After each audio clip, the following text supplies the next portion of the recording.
customers. Whether it's freshly laundered work apparel for almost any job imaginable, tested and inspected fire protection systems, first aid and safety supplies, on-site AED training, or mops and restroom products, stocked and ready when you need them. Better work days happen together. So visit Cintas.com. Oh, I'm ready! And get ready for the workday. Heart failure, carpal tunnel syndrome, shortness of breath, stomach issues, lower back pain. How does it all add up? If you have heart failure and any of those seemingly unrelated symptoms sound familiar, it's time to talk with your cardiologist and get the full picture. They may add up to transthyretin amyloid cardiomyopathy. ATTR-CM is a rare and underdiagnosed disease. Recognize the signs and discuss them with your doctor soon. Learn more at connectwithyourheart.com. That's connectwithyourheart.com. Sponsored by Pfizer. The views and opinions expressed on this program do not necessarily reflect that of the staff and management of Good Karma Brands, but are the sole responsibility of the host and guests of this particular show.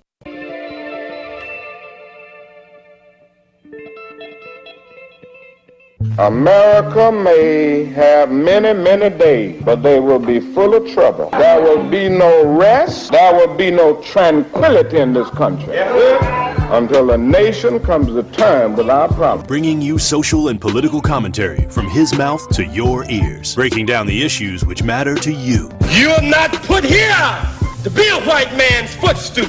You are put here to represent the very best in God's word. Legendary civil rights icon, the Reverend Jesse Jackson in the studio. Reverend Jackson, how are you? Mr. Reverend, good morning on this chilly Milwaukee morning. And I am pleased to have one of the founding members of the Black Panther Party, Chairman Bobby Seale. Mr. Chairman, how are you this morning? Good morning. I'm doing just fine. Thank you. From Mr. Eric Holder. Mr. Holder, so good to see you. How are you? Well, I'm fine, man. How you been? It's been a long time. Haven't seen you for a while.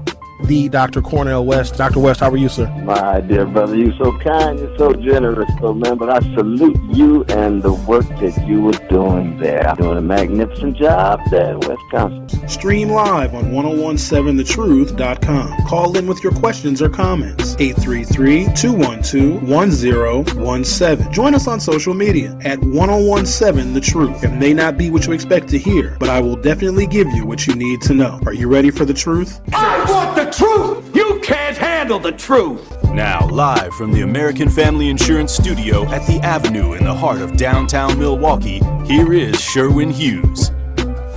Good morning. Welcome to the program. Today is Friday, September 29th, 2023. So you heard, I'm sure, that there was a shooting at the beloved Elsa's restaurant on Jefferson Street 2 nights ago. And of course, the outrage immediately ensued on social media. And then the commentary about Milwaukee being so violent. And then you know how those conversations go because they're frequent. I just assumed that Elsa's would close. Carl Kopp, who is the owner, is in his 80s. Elsa's has been around since the late 1970s, and I'm thinking just with conventional wisdom and logic, what's the point? Why keep it open? The culture in Milwaukee has changed so much. The attitudes of patrons is a lot different than it was. People have extremely high expectations when they go out to eat, when they go out for drinks, and a lot of times those expectations aren't met by overworked, understaffed servers. And so there's a lot of friction. There's a lot of tension. A lot of the videos you might see on social media of people arguing, getting into disagreements, a lot of times it's at restaurants. Somebody's getting bad service or inattentive service. I mean, I've even lamented about it a time or two. So I figure, like, what is the point of even keeping that place open? But then it also sends a message that if an old school downtown institution like Elsa's would close because of Milwaukee violence, then other businesses would certainly follow suit. Because who wants to take that risk? You also have to keep in mind that there are a number of businesses just in and around the downtown area in the city of Milwaukee that are owned by people that don't live in the city. A lot of folks that work downtown. I wonder what the statistics are of the number of employees that work downtown. I think it's something like 85,000 give or take. I heard that somewhere. I read that somewhere. 85,000 people either work downtown, or 85,000 people that work downtown live in another community, a suburban community, maybe even another county. And there's a fear about the city of Milwaukee. Sometimes it's completely unjustified based on stereotypes. But there's this fear that something bad, something evil, something violent will happen to you whenever you visit the city. And so if you have business owners that are coming here from their quote unquote safe suburban communities, and if there's a violent incident or a shooting at their establishment, wouldn't they just pack it up and leave? Or what a lot of businesses have done over the last 20 years, they'll open up a second location, or it'll be their primary location. Like if they used to live or operate in the city, they'll close the city location and then they'll go out to like Brookfield or Cedar, Graftonburg, Quan. They'll go somewhere, New Berlin, New Holstein, Schwabenau. They'll go somewhere else and open their location because they feel that it's safer. So I just assumed, well, you might as well close Elsa's down because the clientele, and I don't want to stereotype the clientele. Yesterday, I told y'all the issue that I had with Elsa's and how they poorly handled a situation. They actually tried to do a mea culpa at some point afterwards. The incident that I talked about yesterday that I'm not going to talk about again today, but that started my issues with Elsa's. And since then, I haven't really been back. Now, here's the thing. Let me be honest with you now. There have been times where I had to meet a colleague, an associate, a potential business partner, and they were paying, and they were choosing where we were going to meet for lunch. And several times that individual who I was seeking to do business with, we were entering into a partnership or we were discussing business, they suggested going to Elsa's. And since they're paying, I'm not going to tell them, no, I'm not going to go there. Good news is I haven't really spent any of my money at Elsa's since prior to 2012. I just assumed the place would close and it would send a resounding message. The business owners downtown are not going to take this seemingly nonstop, senseless, incessant violence. You know, that whole thing was started with a man that was upset with his carry-out order. I don't know. Those are the only details that I have. It wasn't a patron in the restaurant. I thought it was because all the different reports and all the different anecdotes that you read, everybody had a different version of what happened. But he was somebody that was mad about his carryout order. Either it was wrong or it took too long. And then he fires shots into the restaurant. So he left. He walked out of the restaurant and then started shooting into the restaurant. That could have been a mass shooting. 2 people were shot. 1 person was grazed. One of the people that was shot was a server. If I'm that server, I'm not going back to work at that place. Would you go back to a place where you got shot at work? If I got shot here, I have to give it some real serious thought. I think I would just broadcast from home. But they tell me that the glass, because, we sit in these big old glass windows. They tell me that this glass that I'm behind in our studio at the 3rd Street Market Hall is bulletproof. Do not come and test it, please. I'd hate to find out that the glass that they tell us is bulletproof here in our studio is not bulletproof, and I'm the one to find out. I would be very upset at that. However, I digress. So I just assumed that Elsa's would close. And then people would be very angry, they'd be very mad, and then the public, because there's like this deep affinity and affection for Elsa's. I don't really know why, but there is. Even Bob Bauman yesterday talked about how much he loved Elsa's. He'd been going there since the 1970s. And so when a place like that closes, when an institution closes and they say enough is enough, and they'll tell you, oh, we've been here for a very long time. It didn't used to be like this. People could come out and have a very wonderful, joyous occasion. People would celebrate the birthdays here and the anniversaries here. They'd have the Christmas parties here. We can't do that anymore because Milwaukee is too violent. And then if they were to close, there would be a chorus of people totally agreeing with them. At the same time, there would be a chorus of people saying, oh, that's too bad. This is why we can't have nice things. Milwaukee is so violent. But it's usually when an institution closes, do people come together and find solutions because they don't want it to happen again. They don't want to lose another bar, another restaurant, another well-established social location in the city. Well, I was wrong. Elsa's on the Park was closed Thursday as the Milwaukee Police Department continued to investigate a shooting that left 2 people injured inside the downtown Milwaukee restaurant the night before. According to the Milwaukee Business Journal, the famed restaurant is preparing to reopen today at 11 a.m. They probably just got done wiping up the blood. They're going to be open for lunch today. And I was shocked by that.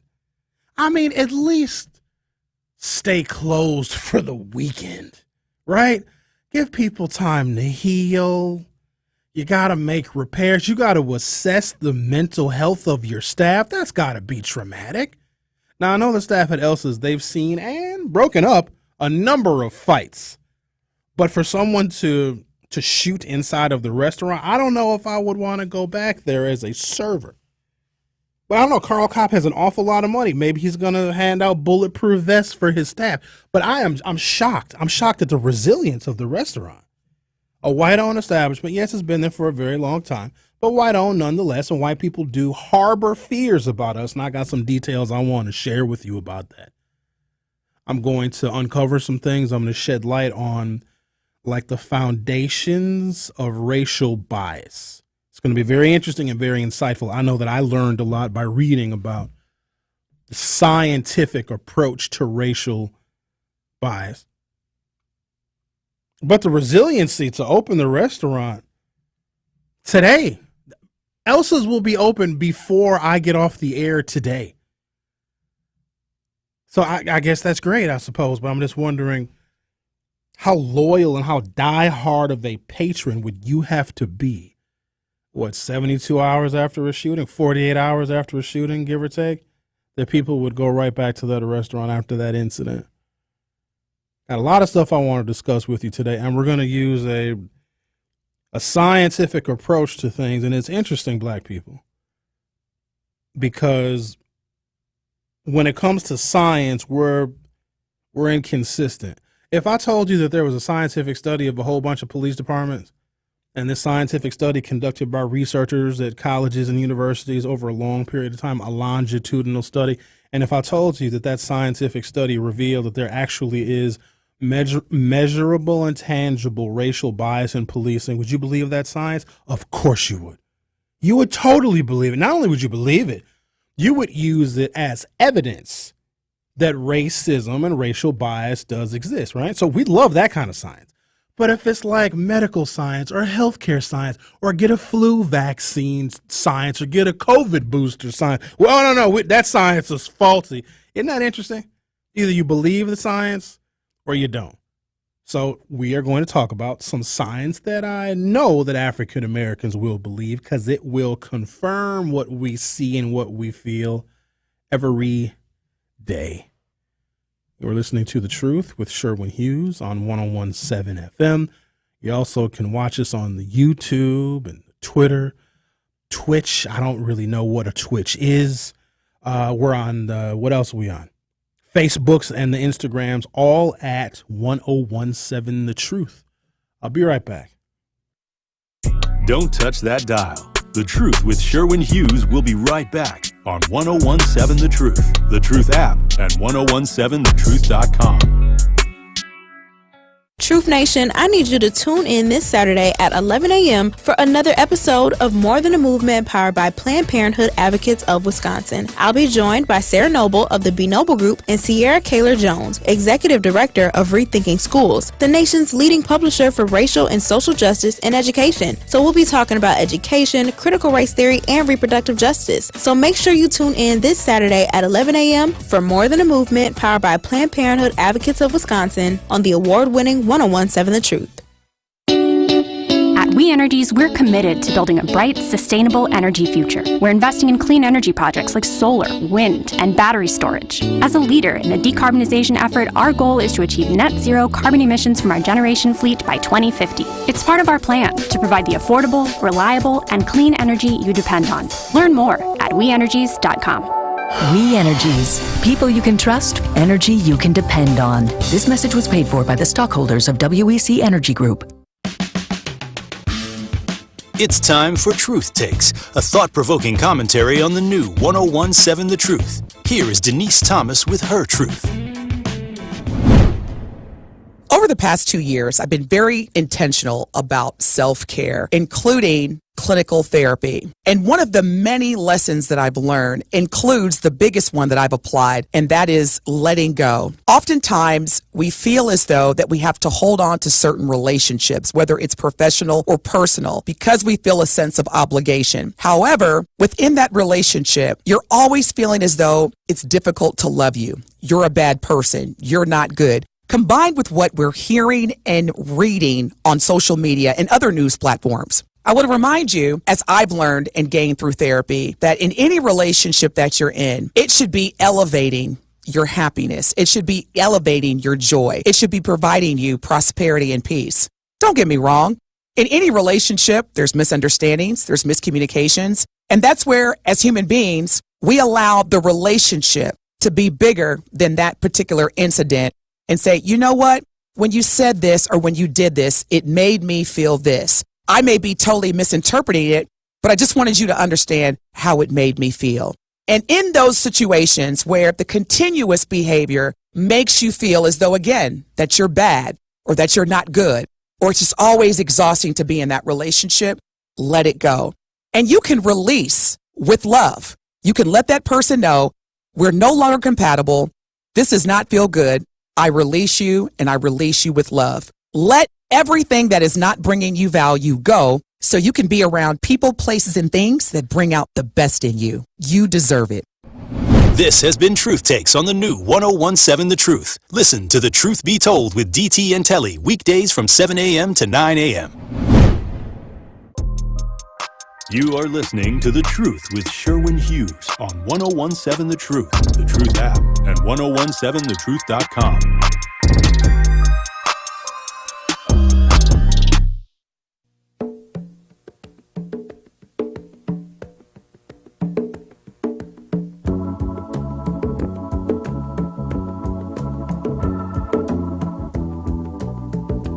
There are two men. They have nearly identical bodies with close to the same height and weight. Which one is larger? Which one is more threatening? Which one could do more harm to you? Most people would probably think the answer is neither, since both men are the same size. But according to a new series of studies published by the American Psychological Association, a person's answers to these questions depends largely on the men's race. And that, researchers warn, may lead people to justify greater use of force against black men compared to their white counterparts. I think that we know this, don't we? Even without the science, even without the study, because you got to do a study. You got to do a survey, and you got to do a poll, and you got to do a questionnaire. And you got to replicate the results. You got to do all this stuff. And then, boom, you have the science that proves the racism and the racial bias. We as black people have a sixth sense for it. Sometimes you just feel it. Black people, you ever have your spidey senses tingle when you walk into a certain place? I know I do. It's like you can smell it. Uh-oh. It's going to be trouble. I better get out of here. You can tell. But for other people to believe it, you got to apply some science to it, which is fine. Because if the scientific study that proves what we feel, that our spidey senses are real, well then, great. We all have the same information. Now let's move forward. But we've already known this. And so I'm going to prove basically two things, or I'm going to try to. That there is a perception that African Americans, black men in particular, are bigger, stronger, scarier, more dangerous, more violent, and that white people, even white men, need to use an extraordinary amount of force against us. And here's the other part that's very disturbing about this study. Even when we're children, they see black boys at a very young age as more adult-like, more mature, and much more responsible for their behaviors, where white children, white boys in particular, when they do stupid things or dangerous things, it's just chalked up to them being immature children. So in order for there to be this internal bias that black people, black men are more scary, that black children are much more mature than they actually are, that they're much older than they actually are, it is a justification to do harm to us, especially when the bias is shared. If that is what a whole bunch of white people believe, and a white person tells a story about how they had to shoot this scary black child, other white people will say, like, wow, I bet he was very large. I bet he was, even though he was 7 years old, he probably was 9 feet tall and weighed 419 pounds and had rippling muscles. You got a whole bunch of stories like this. You got Tamir Rice. That child was 12 years old. You know what the police officer said at first? They thought he was 20. 20 years old. That's bias. Mike Brown. That might be a bad example because Mike Brown was a large fella. Mike Brown he was an imposing man. But to that police officer that shot him, Mike Brown probably looked like an absolute monster.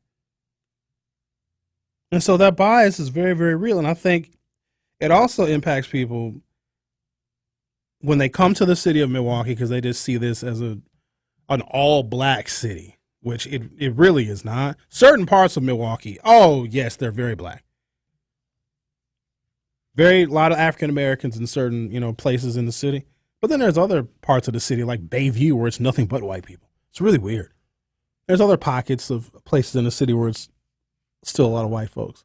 Story Hills, another neighborhood. It's a whole bunch of neighborhoods that are still majority white. But when somebody comes to the city of Milwaukee from the suburbs, they're quiet, safe, boring. Let's be clear. Still plenty of heroin, still plenty of fentanyl, still plenty of suicide, still plenty of domestic violence, still plenty of alcoholism in the suburbs. But we don't want to talk about that.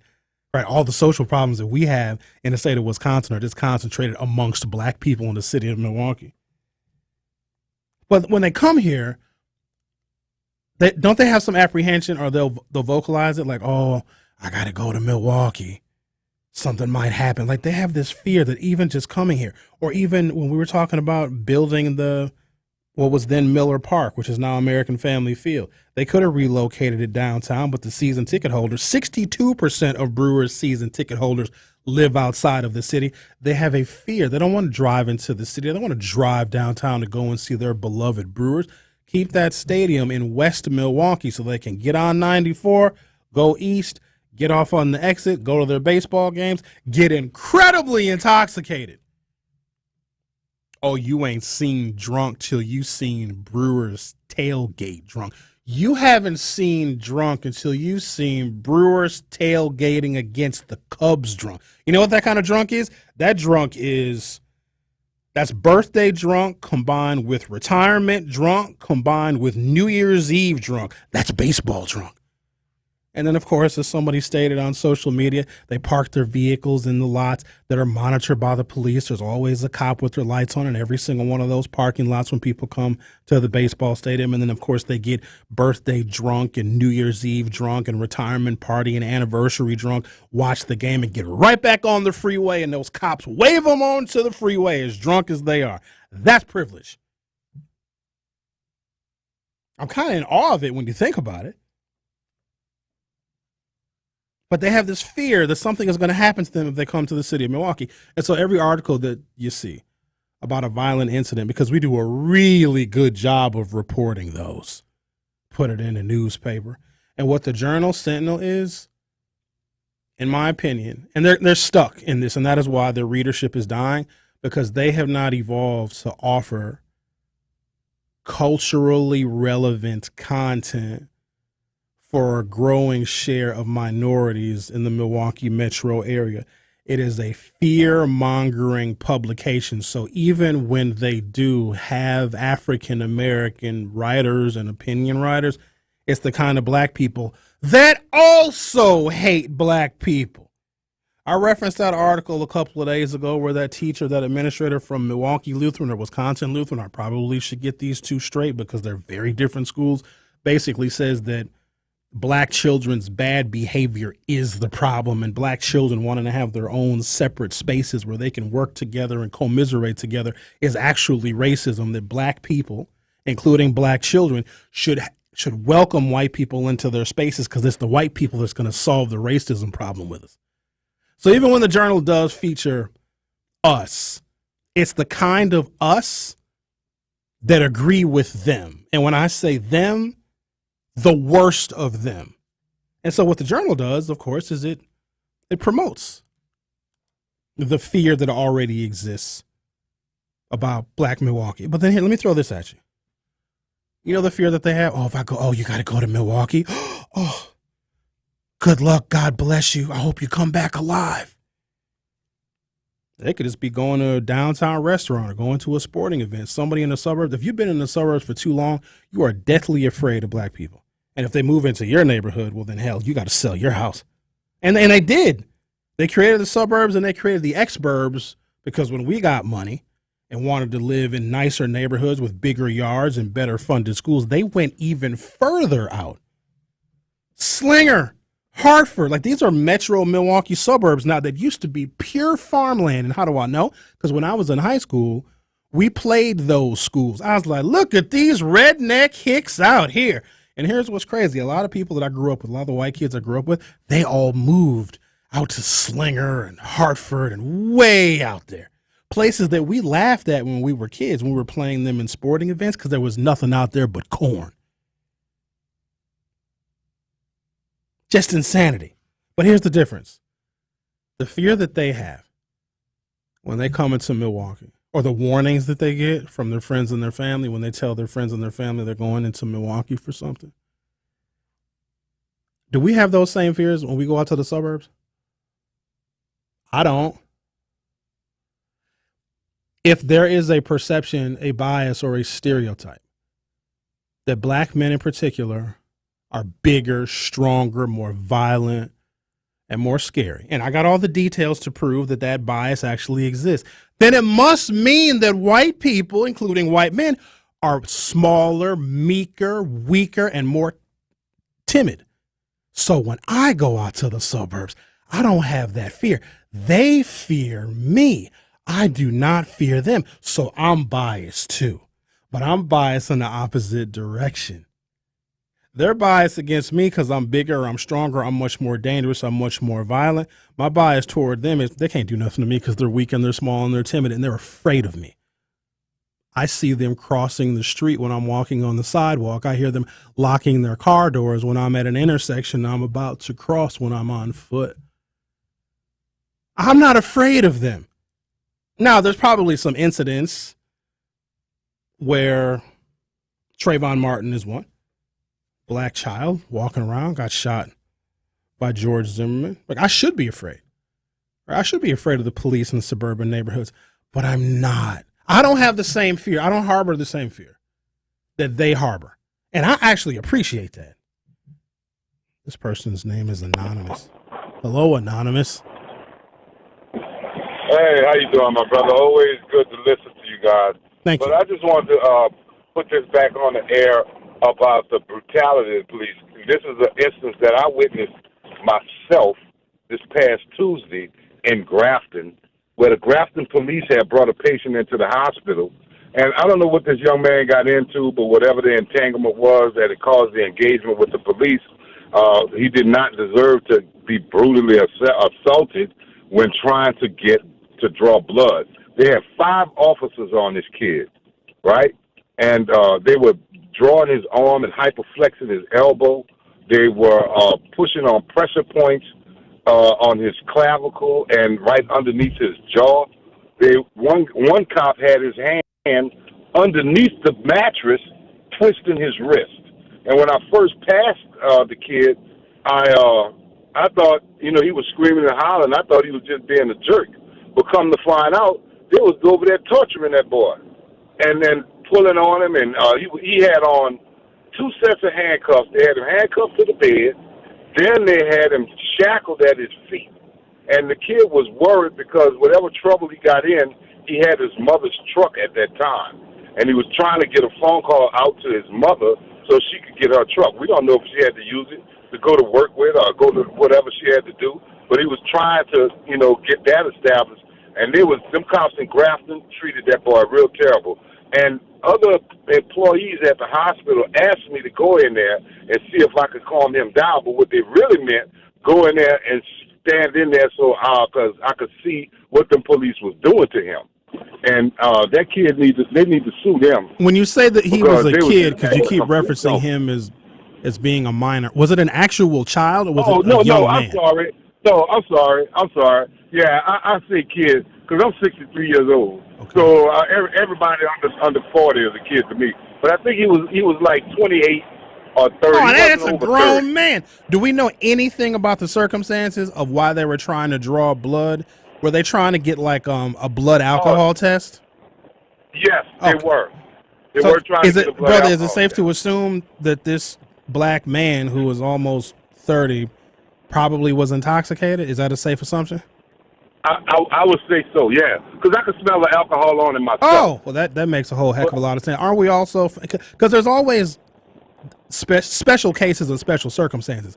I think that we all should know by now that when you resist the police, especially when they're doing an investigation trying to get blood to determine someone's level of intoxication, if you resist, they're going to pile on. And I think you may have been witnessing that, and because he was black, it then falls into what we know about excessive force. But if he was drunk and they're conducting an investigation and he's resisting, they're going to resist harder. Dude, he was already handcuffed to the bed. So there wasn't nothing. His range of motion was an inch. He couldn't do nothing. You can't insert a needle in somebody when you're trying to insert a needle in someone to draw blood. Even if you're moving, you just can't stab somebody. Let me tell you about inserting needles. Okay. Because I've been working in the medical field for 32 years. Can you insert a needle in somebody when they're twisting and contorting and trying to resist? I'm about to tell you. All right. If you slow down a minute, I'm about to tell you how it happens. All right. You have to have their arm in the antecubital position in order to extract that blood from a vein. You cannot do that when you have a person's hands over their head, and that's what that officer was doing. I have zero assumptions about what I saw. I have zero opinion about whether or not that was the correct amount of force, because it was not. I understand in the field, in the street, the police they want to contain and control. But in my environment, in the hospital, we want to comfort and cure. So that's two different worlds meeting someplace. So when they come in there and they want to treat a person like they want to treat them on the street, we cannot allow that, because our oath is to cause no harm. Even if you have to draw blood, you can't break somebody's arm in the process. All right, fair enough. So I got to take a break. Hold on. I got to take a break, but I got to ask this question. Who was attempting to draw the blood? Was it a police officer or was it hospital staff? No, of course it wasn't a cop. Okay, the lab was trying to draw the blood. All right, I appreciate your call. The cop was just there trying to put some harm on that dude, because apparently whatever situation they had out in the street, they didn't like what he did. All right. It was with a woman. I don't know if it was a white woman or not, because you know how they act when there's a black on a white. So that's how that happens. Okay. And that's how they act. But they was way out of line. Well, you keep us posted if you get any more details about that situation. That was complicated. I was being realistic with my journalistic questions. Because you got to subdue somebody. And I know you don't like that. I know you want the cops to treat us with kid gloves. But he said he smelled the alcohol. Like, come on, y'all. Because you can't risk the hospital staff getting harmed, so you have to break the resistor's will. And sometimes when somebody is intoxicated, let me be clear, I'm not making up an excuse for the police, but I just want y'all to look at the entire situation. Because you imagine how somebody can resist when they're very, very intoxicated, and still, even if you're cuffed, do harm to the hospital staff, but all right, whatever. The Truth with Sherwin Hughes will be right back. The Truth with Sherwin Hughes returns after this on 1017 The Truth, The Truth app, and 1017thetruth.com.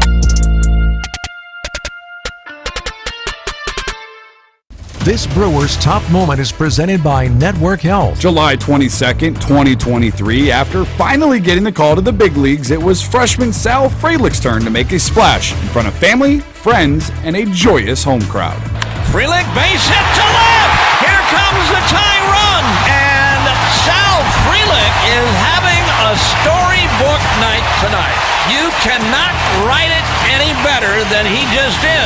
This Brewers Top Moment is presented by Network Health. Hi, I'm John McGivern. If you're looking for a Medicare plan with freedom and flexibility, choose a Network Health Medicare Advantage plan. Plans start as low as $0 a month with $0 doctor visits and $0 prescription drugs, plus vision, hearing, and dental benefits. For 40 years, Network Health has been a trusted expert in making health insurance affordable and understandable. Don't wait. Call 833-7-NETWORK today. Hey, Rhea, what are you doing? Well, I'm online looking to buy a home, but I have no idea where to begin, and I need help. Have you contacted Excel Property and Contracting? They're locally located on 57th and North Avenue, and they're not just contractors, but real estate professionals who can help you through the home buying process. They can even help you search for and properly evaluate the perfect home for you. Wow, having a realtor that's a contractor would be great. Right? Contact Al Cole at 877-277-6817 or visit their website at excelprop.com. Bucks basketball is back. A new era tips off with Coach Griffin at the helm and your favorite core back on the court. Don't miss a moment of the action, from the slam dunks to the electrifying victories and the roar of 18,000 fans, all unfolding live at Fiserv Forum. Secure your seats now to be a part of every incredible moment. Visit bucks.com/tickets and join us for an unforgettable season of Bucks basketball. There's a seat waiting for you at Fiserv Forum. Secure yours now at bucks.com/tickets. Get your tickets now for the night of the year, Greater Milwaukee Urban League's Black and White Ball on November 4th. The ball sells out every year, so get tickets and sponsorships while they're available. Your ticket supports the work of Greater Milwaukee Urban League to empower communities and change lives. The ball's special entertainer this year is legendary Grammy Award-winning Patrice Rushen. Get your tickets now for the best night of the year at the Greater Milwaukee Urban League's Black and White Ball by visiting tmul.org. That's tmul.org.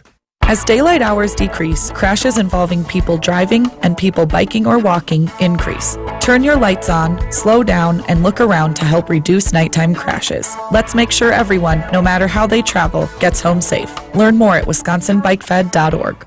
If you see something, why do you say something? I see safe for my friends. For my community. For everyone here. We all have something worth protecting, a why that unifies us. Report suspicious activity to local authorities. If you see something, say something.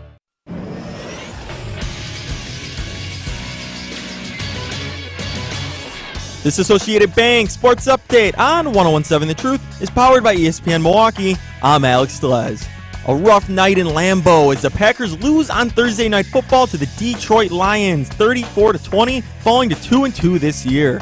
Jordan Love was sacked 5 times, more than he had been all year, and had this to say about his protection. It takes all 11. It's not just O-line. It's me not, getting the ball out quick enough on some plays. Reads were open. It goes back to just not executing. Love finished the game with 246 passing yards, 1 passing touchdown, 1 rushing touchdown, and 2 interceptions. Love's passing touchdown going to Christian Watson in his first game back this season, as he finished with 2 catches for 25 yards and a touchdown. Packers get a long break and head to Vegas next week to take on the Raiders on Monday Night Football before their bye week. This sports update brought to you by Associated Bank, proudly supporting your hometown teams, member FDIC. More of The Truth with Sherwin Hughes is next on 1017 The Truth, The Truth app, and 1017thetruth.com.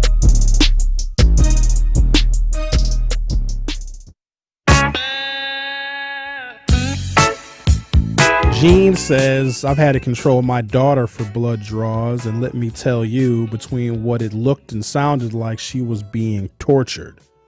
In actuality, she was 100% fine, and I was the one with the bruises. Let me be clear. Gene's daughter is like 9. That probably was an extreme situation. But if you're intoxicated and you're afraid of needles and you don't want the police to draw blood for their investigation because once they get the blood, it's going to convict you, of course somebody's going to resist. I don't know what excessive force is, because if you're in a hospital setting and somebody texted in and said hospital staff, they have jurisdiction over the police in a hospital setting, can't you just like drug them? If somebody is real intoxicated and you need them to be still and to stop resisting, can't you give them like some Thorazine or something? Can't you give them some like liquid opioid juice to get them to chill, benzodiazepine? What hospitals got all sorts of stuff to make you relax. I've had hospital stuff to make me relax. In fact, I got to get a colonoscopy in January, which ain't that big of a deal because you're sleeping during the procedure, but it's the prep that'll get you. Oh, Rhea, you're going to have one too. Oh, yeah, you are. And they, you know how they do the thing? They'll say, count down from 100, because then by the time you get to 100, apparently you're knocked out. And I always try to challenge them because I believe that I am stronger than any anesthesia they could ever give me. And so I'm determined. Okay, it's going to get a little cold. You're going to feel your arm's going to be a little cold as they inject that juice into you. I don't know what's in that juice, but let me tell you something. And then I start my countdown. I'm determined that I'm going to get all the way to 1 starting at 100 counting backwards. And every single time, 190.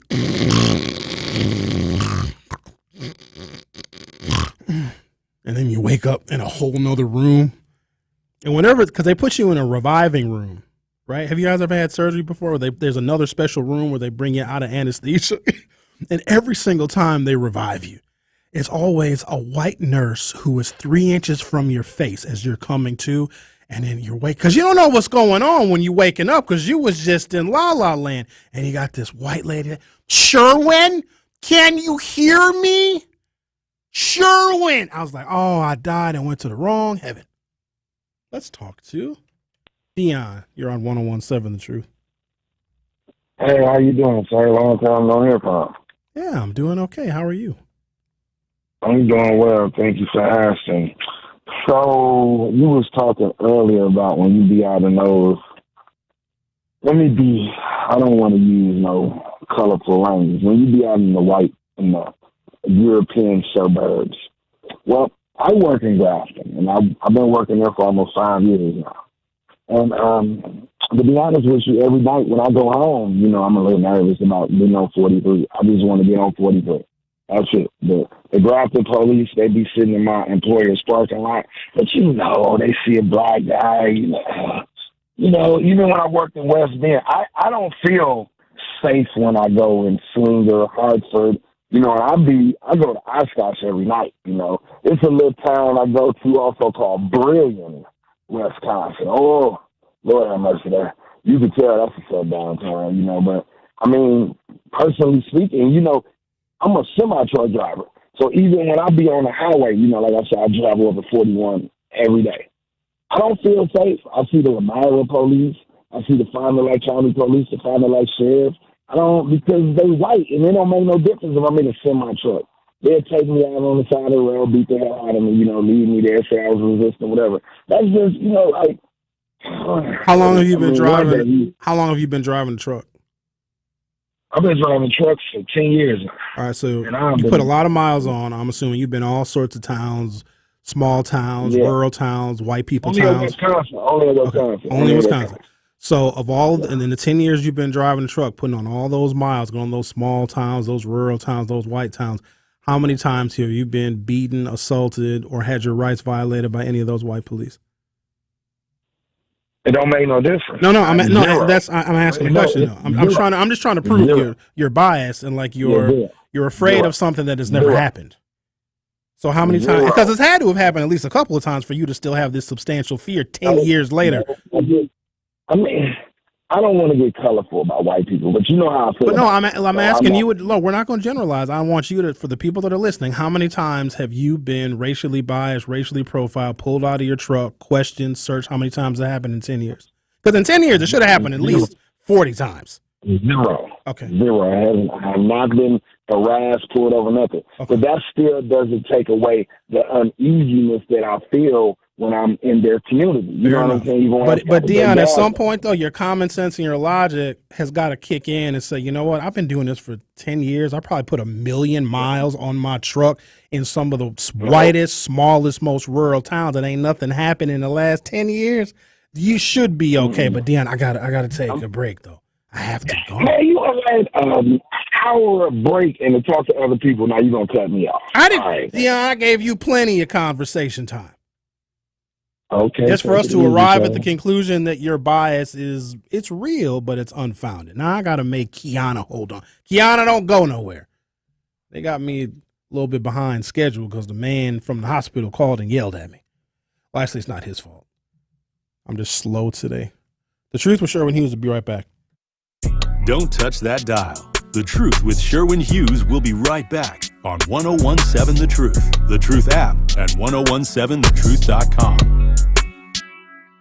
Want more Truth with Sherwin Hughes? You can now stream on demand all day, every day by downloading the Truth app or streaming on Spotify, TuneIn, Apple Podcasts, Google Podcasts, or Stitcher. Milwaukee Black Talk, 1017 The Truth. The Milwaukee Brewers are going back to the playoffs. This time, they won't be satisfied with anything less than bringing a World Series trophy to Milwaukee. Brew October is presented by Network Health and sponsored by Delta Dental, Town Bank Wintrust, Wisconsin's Bank, and Annex Wealth Management. Looking to buy your first house, expand it to a forever home, or simply want to refinance? At Associated Bank, we've got you. We believe that with the right lending plan and guidance, everyone can achieve their dreams. And Associated Bank is here to get you there. Because believe it or not, your financial goals are within reach. Learn more at associatedbank.com/lending or ask a banker for details. Subject to credit approval. Member FDIC. Equal housing lender. Sharon needed legal help. She needed Gruber Law Offices. When I think about Gruber Law Office, I think about how they took care of me, how they make sure that you get what you're supposed to get. Gruber Law Office. One call, that's all. I will always, always trust one call, that's all. Injured? Call Gruber Law Offices today. One call, that's all. They are the best. I'm very happy. Life's better with a home policy from American Family Insurance because you'll feel protected no matter how the wind blows. All so you can keep enjoying the home of your dreams. And our expert agents can help you save up to 23% when you bundle home with auto. Insure carefully, dream fearlessly. American Family Insurance. Get a quote? Find an agent at amfam.com. Products not available in every state. Visit amfam.com to learn how discounts may apply to you. American Family Mutual Insurance Company, SI, and its operating company, 6000 American Parkway, Madison, Wisconsin. Truth Nation, it is Denise Thomas. And Telly Hughes. From Truth Be Told with DT and Telly. And guess what? What is that, DT? Our Truth fans can now watch and stream us live every day, Telly. Wait a minute, Denise. Let me make sure I got this thing right. Our amazing and incredible Truth fans can go to 1017thetruth.com, click the Watch Live link, and watch me and you do our thing live from YouTube and Twitter every morning? Yes, Telly, that is exactly right. So now they can watch you almost lose your black card every Friday during our Truth Telling Hits segment. Come on now. You know I'm never losing my black card. But Truth Nation, you gotta tune into all your favorite 1017 The Truth shows, as you can not only listen live on the app, but you can also stream us live all day, every day by going to 1017thetruth.com and clicking the Watch Live link. This is The Truth with Sherwin Hughes on 1017 The Truth, The Truth app, and 1017thetruth.com. All right. Without further ado, it's Kiana. I'm sorry Dion and the other dude talked so long, Kiana. They made me... you had to wait longer than normal. Go ahead. That's all right. I heard you say earlier about how you were not afraid of the police, and I just wanted to say most people are not just afraid of the police. A lot of black people are not just afraid of the police because of what they've heard. It's always had something to do with their experience. So you not being afraid of the police, you must not have had that experience that will make you afraid of the police. A lot of people, black people, are not just afraid of white people or white racists or racist people. It wasn't that I wasn't They're afraid of the afraid police. of, I don't have the same fear when I go out to the suburbs. I don't fear anybody. So the fear that they have when they just come to Milwaukee, because when white folks from the suburbs come to Milwaukee, it's not the police that they fear. It's just general black people. So when I go out to the suburbs, I don't fear the people. They fear us. Right. You being a black person, Correct. You're not afraid of those people, but that's because of your life experiences. Had you had a different had something different happen to you in life, what have you afraid of being around or being in those type of neighborhoods? Had you had a bad Kiana, experience? I've been pulled over unnecessarily. I've had my rights violated by the police. I'm not saying just being racially profiled, but I've been called the N-word. Happened to you. All those things. I don't know. I don't want you to think in 48 years, especially growing up in Brown Deer in the 80s, that those things haven't happened to me. But what I don't do is expect it to happen every single time. That's true. But here's the thing. When I was younger, I was babysitting for a cousin. A guy and his friend kicked in the door and put a shotgun in my head. But I have never, and I was scared, but I have never been as afraid in that moment as I was when I got pulled over with my 14-year-old in the back of the car. And he's back there looking like a, football lineman. And the cop comes walking up with his hand resting on his gun. And he says he pulls me over for my music being too loud and my radio wasn't even on.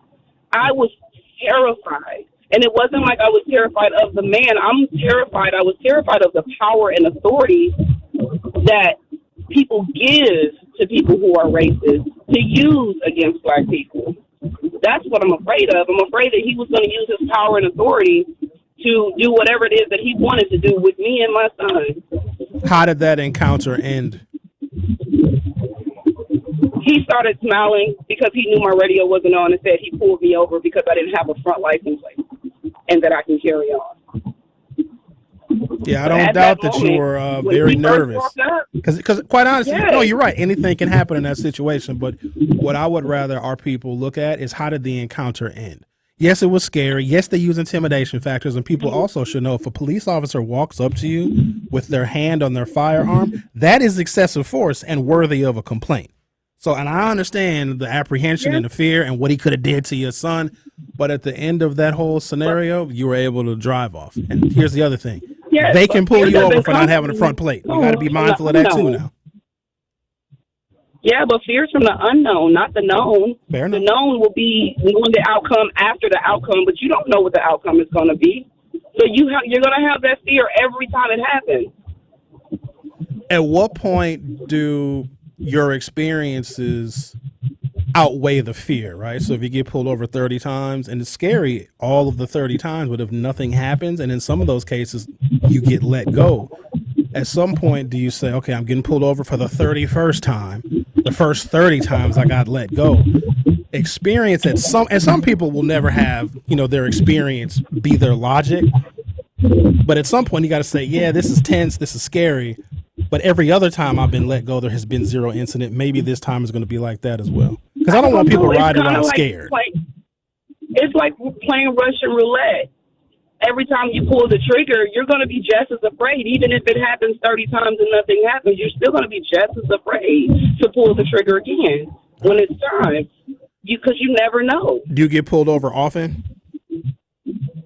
I don't, because I don't do much to get pulled over, but I have gotten pulled over before for nothing. And every time I've been afraid. I haven't been afraid when I've been by myself, but I have my kids. Understood. And I have boys. I'm afraid. When I get pulled over, I am afraid for them. Now that makes more sense because we have seen what police officers can and will do to black children. So, no, I understand. Yes. Appreciate your call. All right. Yeah. All right. So a lot of it, it goes both ways though, right? Whether it be Dion driving a truck for 10 years going to small white rural towns and nothing happens, or a white person from New Berlin that comes to Milwaukee for a Bucks game and nothing happens. It's like being afraid of the dark. Some people are afraid of the dark, but guess what? You're in the dark, go to bed, you go to sleep, you wake up when it's morning and nothing happened to you. So it is that fear. And I'm not saying that fear is not real. But you also got to look at the fact that nothing happens most of the time. There was a segment I did, I can't tell you how many years ago, where there was an African-American man that got shot and all these black men called in saying they scared for their lives when they get pulled over by the police when the cops are behind them. And I asked those same men who exhibited a tremendous amount of fear because of that incident they heard about, how many times had they ever been harmed by the police? You know what the majority of those black men said? That most of the time when they get pulled over, even when they break the law, the cops let them go. We have nothing to fear but fear itself. The Truth with Sherwin Hughes will be back for hour 2.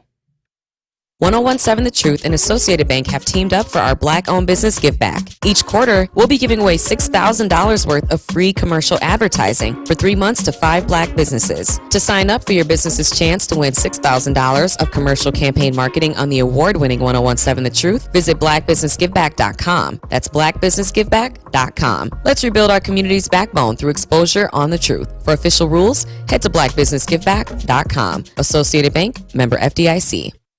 I don't want to say the flu is preventable, but we can make it less severe and spend less time in the hospital as an underinsured group that's on intimate terms with death, that we don't exercise, we don't eat healthy. Now, of course, this isn't everybody, but it still impacts us more than anybody else. And so I can talk about racism. I think that we have some choices that we can make that we know can improve our outcomes, but we still seem to be so incredibly defiant. Listen to The Truth with Sherwin Hughes, weekdays from 9 a.m. to 12 p.m. It's time to get ready for the best night of the year, the Greater Milwaukee Urban League's Black and White Ball on November 4th. Get your tickets and secure your sponsorships now. The Black and White Ball sells out each year, and you don't want to miss the opportunity to celebrate and support the work of Greater Milwaukee Urban League. This year's special entertainer is the legendary Grammy-winning R&B and jazz artist Patrice Rushen. Get your tickets now for the best night of the year at the Greater Milwaukee Urban League's Black and White Ball by visiting tmul.org. That's tmul.org.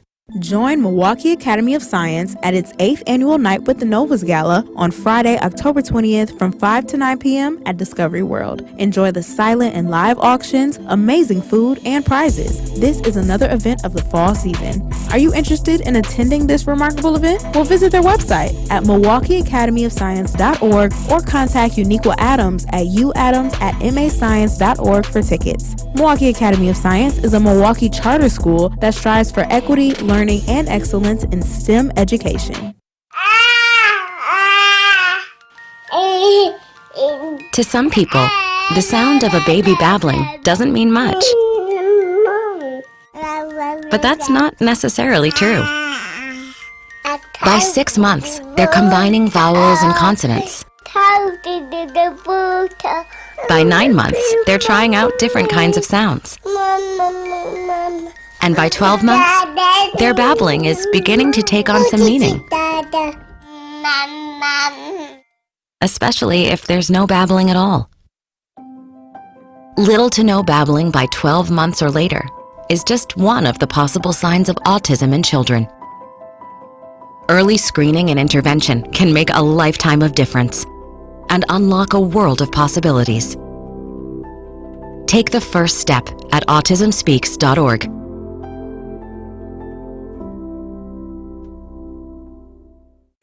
Listen to the man who tells you exactly how he sees it. The Truth in the Afternoon with Dr. Ken Harris every weekday from 4 p.m. to 6 p.m. on 1017 FM, 1510 AM WGKB Waukesha and W269DL Milwaukee, a locally owned Good Karma brand station.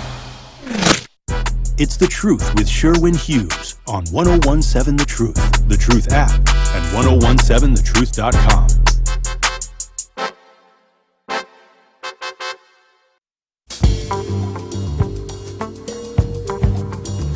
Welcome to hour 2 of The Truth with Sherwin Hughes.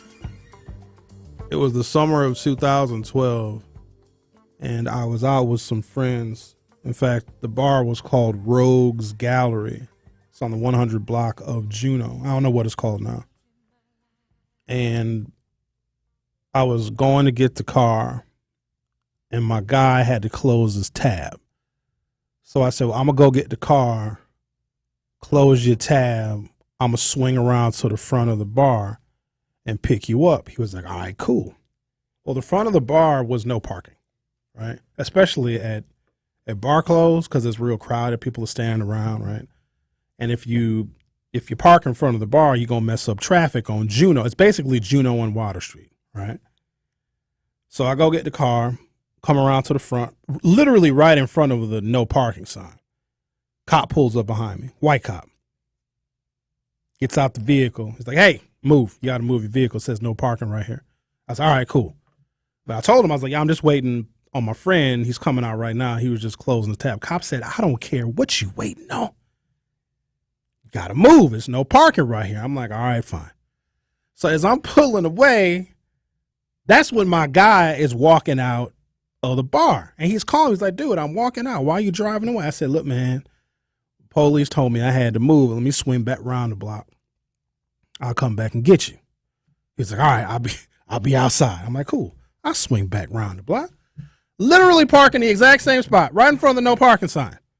And I'm looking. His ass is gone again. But guess who came back? The cop did. Oh, and this cop gave me a whole bunch of profanities. Blankety blank, God bliggity bliggity. Didn't I just tell you 30 seconds ago you can't park here? And my dumb ass, but my friend, and I look, and he's my friend, and I'm picking up. Now the cop thinks I'm lying. He's like, give me your driver's license. But here's what he said, though.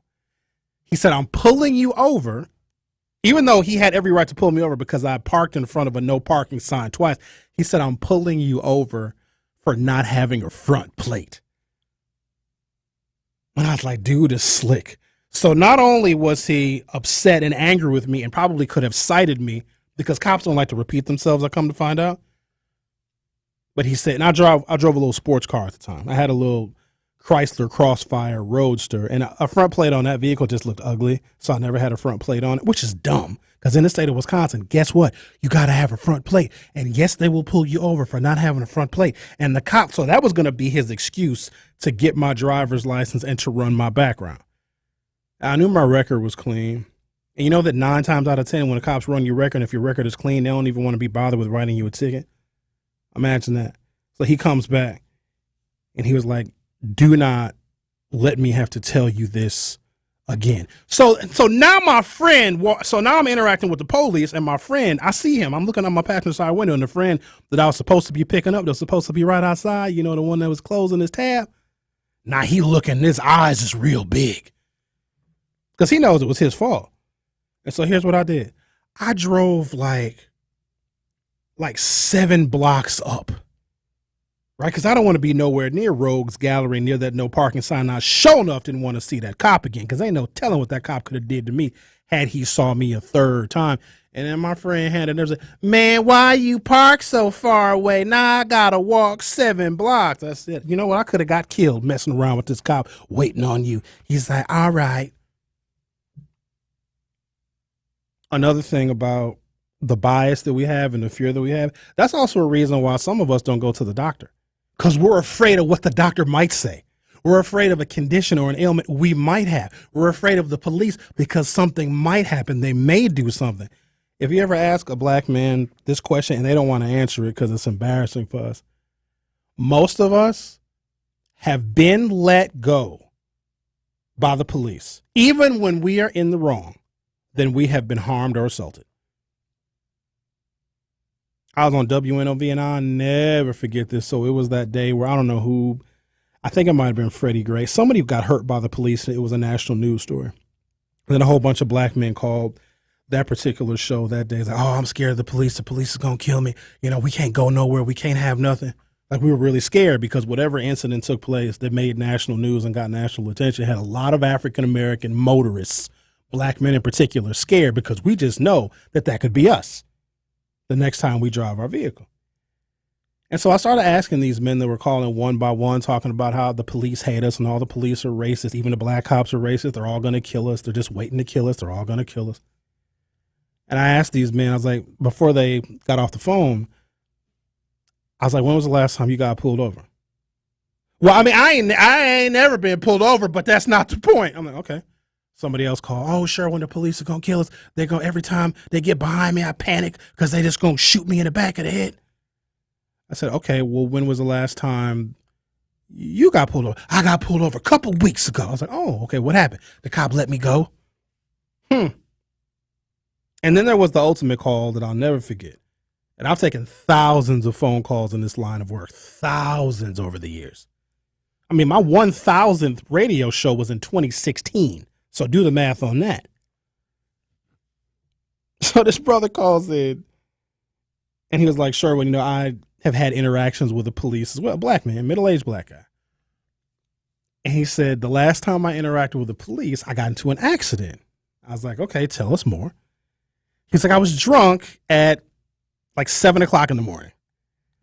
I was like, uh-oh, I know that this didn't end well for you. He was drunk at 7 o'clock in the morning. Hit a school bus full of children, okay? Cops come, of course, because getting into an accident with a school bus, like, that's a really big deal. You gotta, because there's liability. You got to make sure the children aren't hurt. It's a whole thing. They got to come fill out a police report, accident report, etc. A lot of times, if y'all get in a traffic accident, you call the police, the cops are not coming. I don't know if y'all have noticed that. Unless it's like a major accident where traffic is blocked and somebody is injured, then the police will come. But like fender benders and small little accidents, cops ain't coming to that. So he was like, a white cop comes. He said he smelled the alcohol in my breath. And then the cop said to this black man that hit a school bus full of children while he was drunk at 7 o'clock in the morning. He said the cop looked at him dead in his face and said, are you able to drive home? And the guy was like, well, yeah, I'm certainly going to try. He was like, all right, you go ahead and get out of here. And I'm thinking to myself, clearly this cop had a reason to beat you or murder you or arrest you or cuff you or any of that. And so then I started to ask that question when we have these fears about what the police do to other African-American men. I'm not saying it doesn't happen, but you also got to understand there's 45 million black people in this country. And most days, nothing happens to us. But in the event that something does happen to the 1 or 2 or 3, 45 million of us, oh my God, we make it seem like it's going to happen every single time we get behind the wheel of a vehicle. That's not the case. And I know that we see all these things in the media and we just know what's going to happen to us and we're like waiting for it. And sometimes it just never does. But this goes both ways. For the white people that are afraid to come into the city, and y'all have been coming to the city since you were children, and nothing has ever happened to you. Now, maybe your Hyundai or your Kia got stolen, and for that, we sincerely apologize. But maybe you should have picked a better brand of vehicle. And at what point does our common sense and our logic and just the statistics of life take over? Right? Been pulled over, I can't tell you how many times. Sometimes it was justified, sometimes it wasn't. And also it's because of maybe how I carry myself. And I know that some of y'all are going to get mad and they're going to say, oh, I've been respectful to the police and they were terrible to me. They weren't respectful of me. I've told this one 1,000,001 times. I was having a party at my apartment. This was 20 years ago. And my parents, I needed a bigger coffee table because I was going to set a whole bunch of food and the snacks out on a coffee table. And my parents had this coffee table that they didn't want no more. So I was going to go and get their coffee table so I'd have it for the party I was having in my house that night. But I had to hurry up and get to my parents' house because they were catching a flight. So I said to my mom, I'm on my way. She's like, you got to hurry up because we got to go to the airport. So I am zooming. You understand me? I'm on Range Line Road. I turned off of Good Hope and turned north onto Range Line Road. So I'm just east of Brown Deer Park. And so that's basically Glendale. And I'm zooming down that side street because I got to get to my parents' house because they got a flight to catch. I mean, it's a 25 and I'm going probably 45, 50 miles an hour. I know, stupid. And so as I'm zooming down Range Line Road, at the corner of my eye, down one of the side streets, I saw a Glendale cop. I ain't even continued driving. I slowed down and pulled over immediately because I knew dude was coming to get me, as he should have. I was driving like a whole fool trying to get to my parents' house to get a damn coffee table. So I know the drill. I was driving a 2001 Nissan Pathfinder at the time, black tint on the windows, so I turned the vehicle off, roll all my windows down, because if you got tinted windows, roll those windows down so they can see if there's anybody in the back seat. And he was like, you know why I pulled you over. I was like, oh, yeah, of course. He like, let me see your driver's license. They don't ask for registration in Wisconsin because your license plates are your registration. So I know in the movies y'all see the cops saying, license and registration, please. Our license plates are our registration. So he said, oh, well, let me see your driver's license. And so I reached in my back pocket and realized I didn't have my wallet because I left the house in a hurry trying to get to my parents' house because they had a flight to catch, and I'm over here trying to get a coffee table. I was like, uh-oh, I don't have my license. Here's what the cop says to me, and he thought he had me. He's like, okay, well, I can give you a ticket for driving without your license. He's like, well, if you know your driver's license number and I can take that number down and run your background, then he'll be like, that'll be good. I won't give you a ticket if you know your driver's license number. There's a pause. There's some silence. And I looked at him dead in his face and I said, H2207987, and did the rest of my driver's license number. He's like, wait, what? Say that again slower. And I said it. He's like, I'll be right back.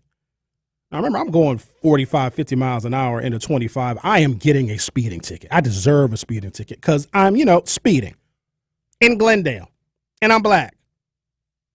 And he was white and burly. He had a beer belly. Kind of cop that'll shoot you if they have to chase you because they're out of shape and fat. He had a cop mustache. He comes back, I don't know, probably 7 minutes later, feels like an eternity. And he was like, you know what, young man, I'm not even going to give you a ticket because I have a son that's about your age. And if my son gets pulled over by a police officer and my son does not have his driver's license, I want my son to act exactly like you did. He said, go ahead, slow down next time. See, we don't tell those stories. And of course, you drive 10 and 2, you put your seatbelt on, and you check that rear view mirror to make sure that cop is gone, and boom, I put the pedal to the metal again. Let's talk to Anthony. You're on 1017 The Truth. How are you? I'm okay, my brother. Always a pleasure. Thank you. Listening to you guys. My comment is on the where you were commenting on your non-fear going into suburban neighborhoods. So here's my experience. I only came to Milwaukee in October last year working as a contract worker. My contract is done now, so I'm heading out. So with that being said, when I was looking for a place, some of my non-black associates were saying, oh, this is a bad neighborhood, and that's a bad neighborhood. So as inquisitive as I am, I asked them why. They said, oh, there's a lot of crime there, blah, blah, blah. And I said, well, okay, so it's not based on the people who live there. They said, oh, well, I don't know what kind of people live there, but I know it's a high crime area. And I said, okay, no worries. So with that being said, I understand that usually when people are saying it's ghetto or it's a high crime area, they're alluding to predominantly black area or something of that nature. Could be wrong about that. I don't think so. But what I did say is that, well, while there may be a predominantly black area that has crime in it, there are also areas in suburbia where there are people called like rednecks that I don't fear anybody because I was taught to fear nothing but respect everything. And respect is defined as, acquiescing to the feelings, wishes, and behaviors of cultures of other people. So with that being said, I respect that people who are going to be biased towards me based on my ethnicity are going to do that wherever they are. And that means that some of them are out there in those suburban areas. And while, again, I have no fear for them, I respect that they have those feelings, which means that, yes, my spidey senses are tingling, and I'm up on and my head is on a swivel. But one of the things I want to make clear is that when people tell you it's a bad neighborhood, it's going to have to be from the perspective that they have of the people who live there. And if that group of people is largely African, then they're going to, not mention that, oh, there's also some bad people out in the suburbs that you might want to look out for. So I just remind them that there's bad folks everywhere. That's my 2 cents. I'm out. I'll be listening to you guys even when I leave the state, which is going to be today. Thank you, Anthony. We appreciate you. Appreciate your call as well. Gene said, so did you get to your parents' house before they left? Complete the story, Sherwin. Yes, Gene, I did. There were none too happy about how late I was, but I was like, y'all, I just had a situation. As I get this damn coffee table and get the hell out of here, we got to get to the airport. And that was that. The Truth with Sherwin Hughes on 101.7 FM. We'll be right back. The Truth with Sherwin Hughes returns after this on 101.7 The Truth, The Truth app, and 1017thetruth.com. Truth Nation, I need you to tune in this Saturday at 11 a.m. for another episode of More Than a Movement powered by Planned Parenthood Advocates of Wisconsin. I'll be joined by Sarah Noble of the Be Noble Group and Sierra Kaler Jones, Executive Director of Rethinking Schools, the nation's leading publisher for racial and social justice and education. So we'll be talking about education, critical race theory, and reproductive justice. So make sure you tune in this Saturday at 11 a.m. for More Than a Movement powered by Planned Parenthood Advocates of Wisconsin on the award-winning 101.7 The Truth. Looking to buy your first house, expand it to a forever home, or simply want to refinance? At Associated Bank, we've got you. We believe that with the right lending plan and guidance, everyone can achieve their dreams. And Associated Bank is here to get you there. Because believe it or not, your financial goals are within reach. Learn more at associatedbank.com/lending or ask a banker for details. Subject to credit approval. Member FDIC. Equal housing lender. Who makes insurance simple? That's easy. Delta Dental of Wisconsin. So if you ask, what company encourages you to use your benefits for regular preventive care? Or who provides quick service online or by phone? Which insurance offers access to the largest provider networks? Or who helps you save money when you need more than a checkup? The answer's the same. Definitely Delta Dental. For dental and vision insurance made simple, choose Delta Dental of Wisconsin and Delta Vision today. As daylight hours decrease, crashes involving people driving and people biking or walking increase. Turn your lights on, slow down, and look around to help reduce nighttime crashes. Let's make sure everyone, no matter how they travel, gets home safe. Learn more at wisconsinbikefed.org. Right now, more than 100,000 children waiting in foster care need our help. The Dave Thomas Foundation for Adoption is focused on finding them safe, permanent homes. Learn more at davethomasfoundation.org. Looking for a great career with competitive pay and amazing benefits? Attend the Milwaukee Public Schools Job Fair on Tuesday, May 9th from 5:30 to 7:30 p.m. at Milwaukee School of Languages on 84th and Burleigh. They have part-time and full-time positions available for school nurses, health assistants, secretaries, faculty staff, building helpers, school engineers, safety aides, food service, and more. Drop by the Milwaukee Public Schools Job Fair on Tuesday, May 9th or apply now at mpsmke.com/careers. Truth Nation, 101.7 The Truth will be competing in speed croquet at the Penfield Children's Center Croquet Match. Penfield Children's Center is a local nonprofit organization providing early intervention services and family services for children with developmental delays and disabilities. Come out to support and watch 101.7 The Truth beat the 620 WTMJ team on Wednesday, September 27th at Estabrook Park from 4 to 7 p.m. More of The Truth with Sherwin Hughes is next on 1017 The Truth, The Truth app, and 1017thetruth.com.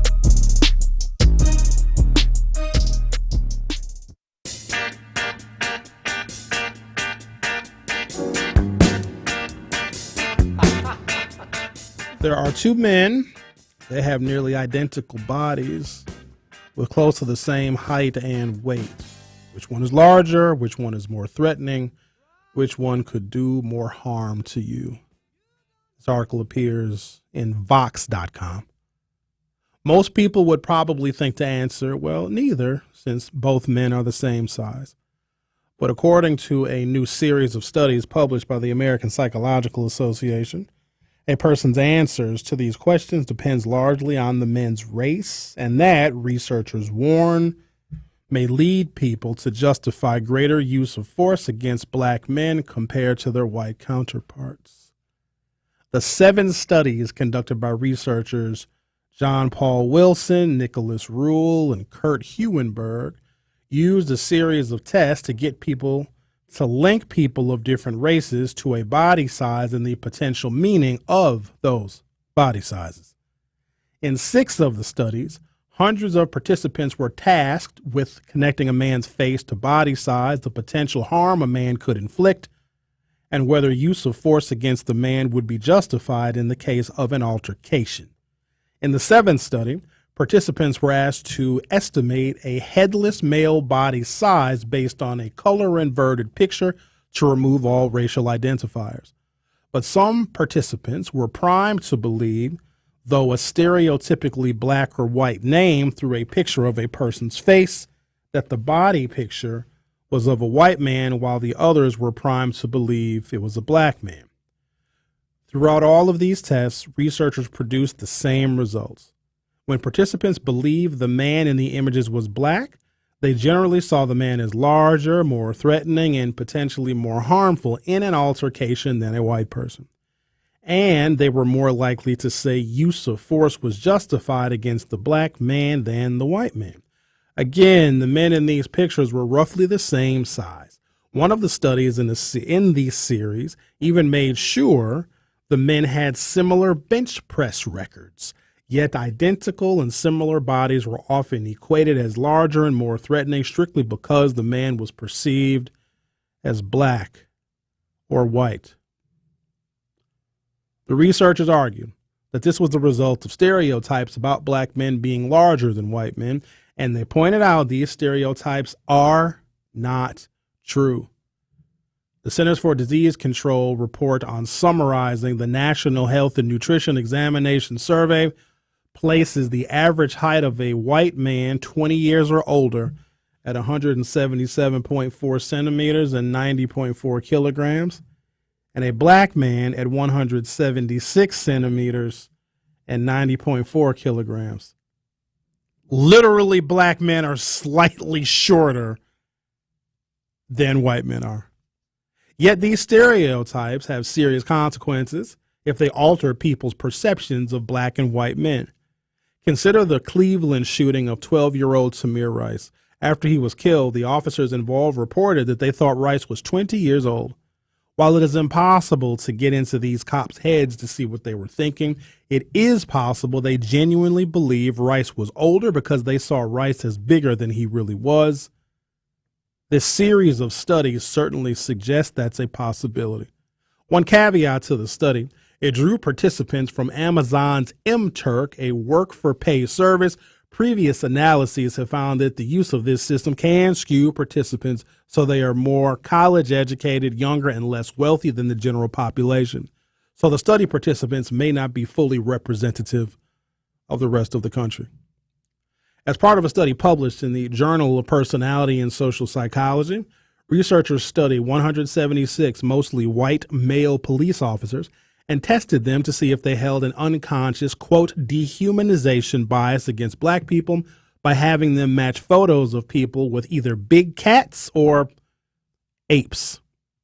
Researchers found that officers commonly dehumanized black people, and those who did were most likely to be the ones with a history of using force on black children in custody. 5 years after a historic $3.4 million settlement over the Milwaukee Police Department stop and frisk practices was reached, a report released Monday of this week found black Milwaukeeans still face higher rates of police stops. This one appears in urban Milwaukee. The report from the Crime and Justice Institute found that black drivers in Milwaukee are 4.5 times more likely to get stopped by police than white drivers, and more than twice as likely to be frisked after a stop. The findings come after a settlement was reached with the Milwaukee Common Council in 2018, which looked at the Milwaukee Police Department stop and frisk policies from 2010 through 2017. In the lawsuit, the American Civil Liberties Union of Wisconsin claimed the department disproportionately stopped people of color without cause or suspicion. The disparities that started this lawsuit and started the litigation in the first place remain, said John Doherty, an attorney with Gilbert LLP and counsel for the ACLU of Wisconsin. The agreement requires the police department and Milwaukee Fire and Police Commission to release stop and frisk data regularly to the public, and use an independent consultant to evaluate if the city, police department, and commission are making programs to implement reform. The data released on Monday found that the department conducted an estimated 31,081 traffic stops. Wow, that's only in 1 year. Yeesh. 31,081 traffic stops in 2022 and 1,212 field interviews. Of these encounters, 225 involved frisks. So that's actually that's a small number, relatively small. So if you got 31,000 traffic stops and 225 involved a frisk out of 31,000 traffic stops, that is,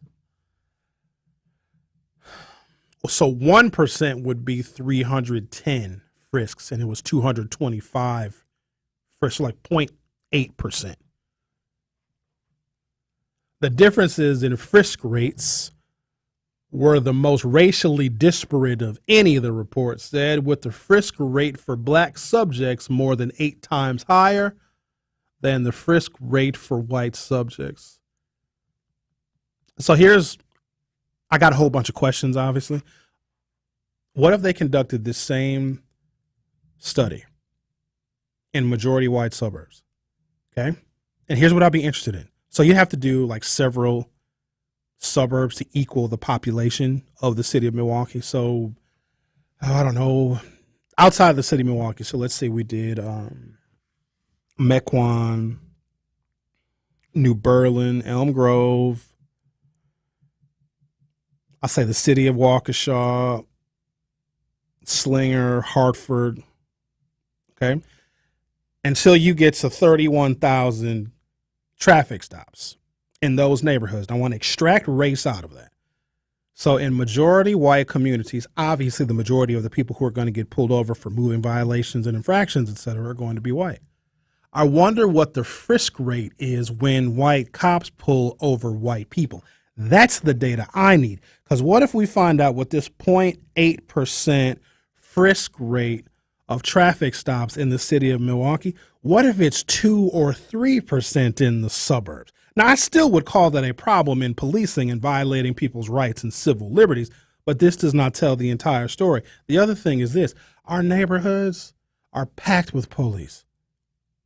We are over-policed. We are. And there's more police coming because a part of the Act 12, where we get to increase our sales tax, we have a minimum number of police that we are required by state law. And when we listen to Mayor Cavalier Johnson's conversation with Steve Scafidi the other day, the mayor is more than willing to oblige. We have 10 years to have 1,725 police in the city of Milwaukee as a minimum. It sounds like Mayor Cavalier Johnson wants to reach that number way before we are due. So even he understands that we need more police. And where do you think those police are going to go? You know, Anthony called in a little while ago, and he said that people told him that where the bad neighborhoods are. And more often than not, the perception of the bad neighborhood, based on this same bias, is where the black people live. Or more likely, where working class people live, or where low income people live, is where we believe all the crime is and where all of the police need to be. If you over police any community in America, I don't care the demographics, I don't care the level of education, I don't care about none of that, you're going to get more arrests. You're going to get more traffic stops. You are going to get more people resisting. You are going to get more people shot. That, in and of itself, is an extension of over-policing. If you go to a suburban community, and many of you do because you live there, you might run all your little errands, do all the things you got to do in that suburban community, and you don't even see a cop. Now, there's also some days in the city of Milwaukee where you can do all your things or run all your errands and you don't see a police officer either. But I cannot tell you, y'all, how many times I've been somewhere outside the city and you don't even see the police, because those are neighborhoods and communities that are not over-policed. In fact, I don't even know what the cops do. Now, they'll respond to a call, but patrols are very, very rare, and it's also a waste of precious tax dollars as well. So when you have over policing, which for some reason we believe leads to better outcomes and leads to safer communities, then you're going to get these negative statistics. But I'm wondering, because here's the other thing that we often don't talk about. White folks don't like each other. We seem to think they're all like united and they all agree and they all like are on the same accord. Oh. You ever hear a wealthy white person talk about poor white people? They sound worse than sometimes we sound as black folks talking about our undesirables. But here's the thing with black folks, we still love our undesirables. Most of the wars, at least throughout the 20th century, has been white people mad at other white people. They hate each other. Ask the Scottish and the Irish how they feel about the English. Even before they even came over here, all white people were killing each other. They'd pick up rocks and sticks and I don't know what they had back in the primitive days, slingshots. That's all they did was kill each other. So that's another thing in which I believe we have some bias. We think that all white people all just agree. In fact, I can take you back about 80 or so years, and they now are considered white people. They're Jewish, which is an ethnicity and it is a culture. But here in America, they're white. Well, the Germans are very white too. They really had some major disagreements about 80 years ago. So where we believe that white people all like each other and all get along and all have all this stuff in common, no. It's not, in fact, they probably argue and fight amongst themselves more than we do. Look at Capitol Hill.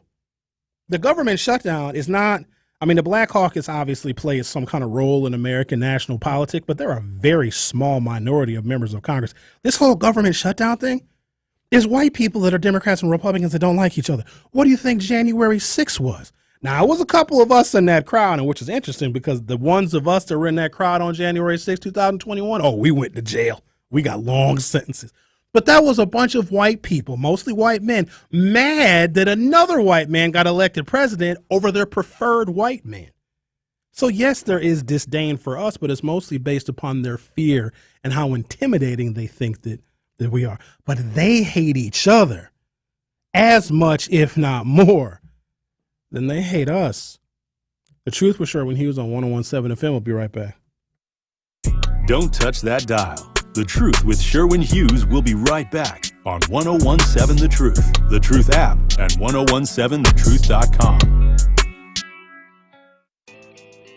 This is your Versity Blood Center of Wisconsin Community Impact Moment on 101.7 The Truth. And what are some of the ways that you're inspiring people? Because, one of the biggest opportunities, in particular in the African-American community, is access, exposure, and awareness. For Versity Blood Center of Wisconsin, we've been here 76 years. Wow. And our mantra is saving the lives you love. So if someone you love needs a blood transfusion and they're in any hospital in Southeast Wisconsin here, that blood's coming from us. And so we're trying to make sure that we're communicating that because I think folks maybe don't understand that blood can't be manufactured. And summers are always tough because schools are out and we collect about 20 to 25% of our blood from schools. Mm-hmm. So it's always a day-to-day struggle. We say that the blood that's on the shelves is the blood that saves lives. And a lot of times people are compelled to donate when something bad happens.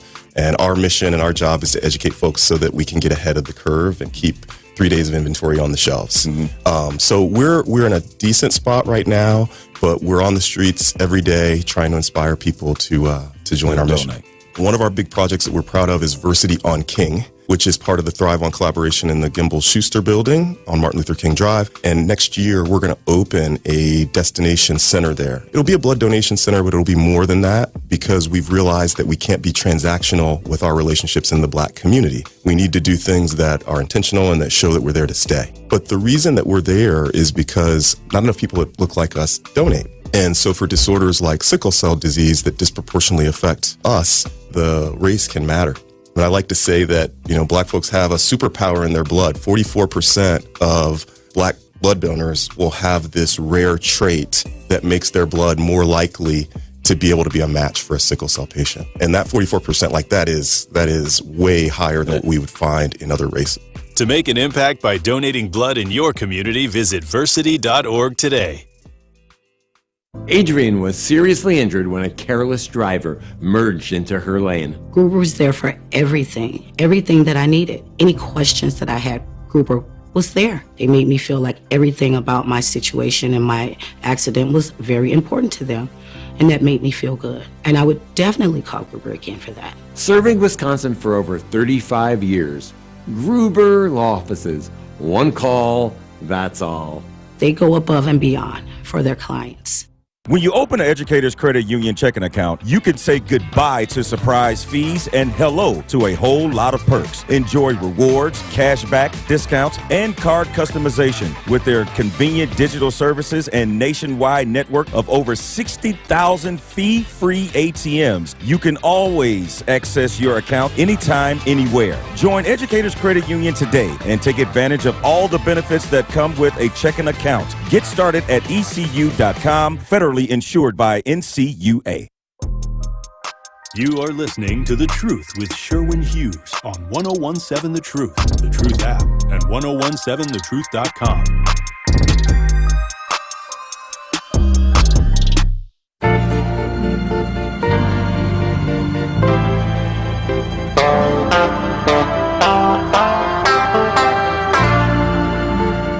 Researchers interviewed 264 mostly white female college students and found that they tended to perceive black children ages 10 and older as significantly less innocent than their white counterparts.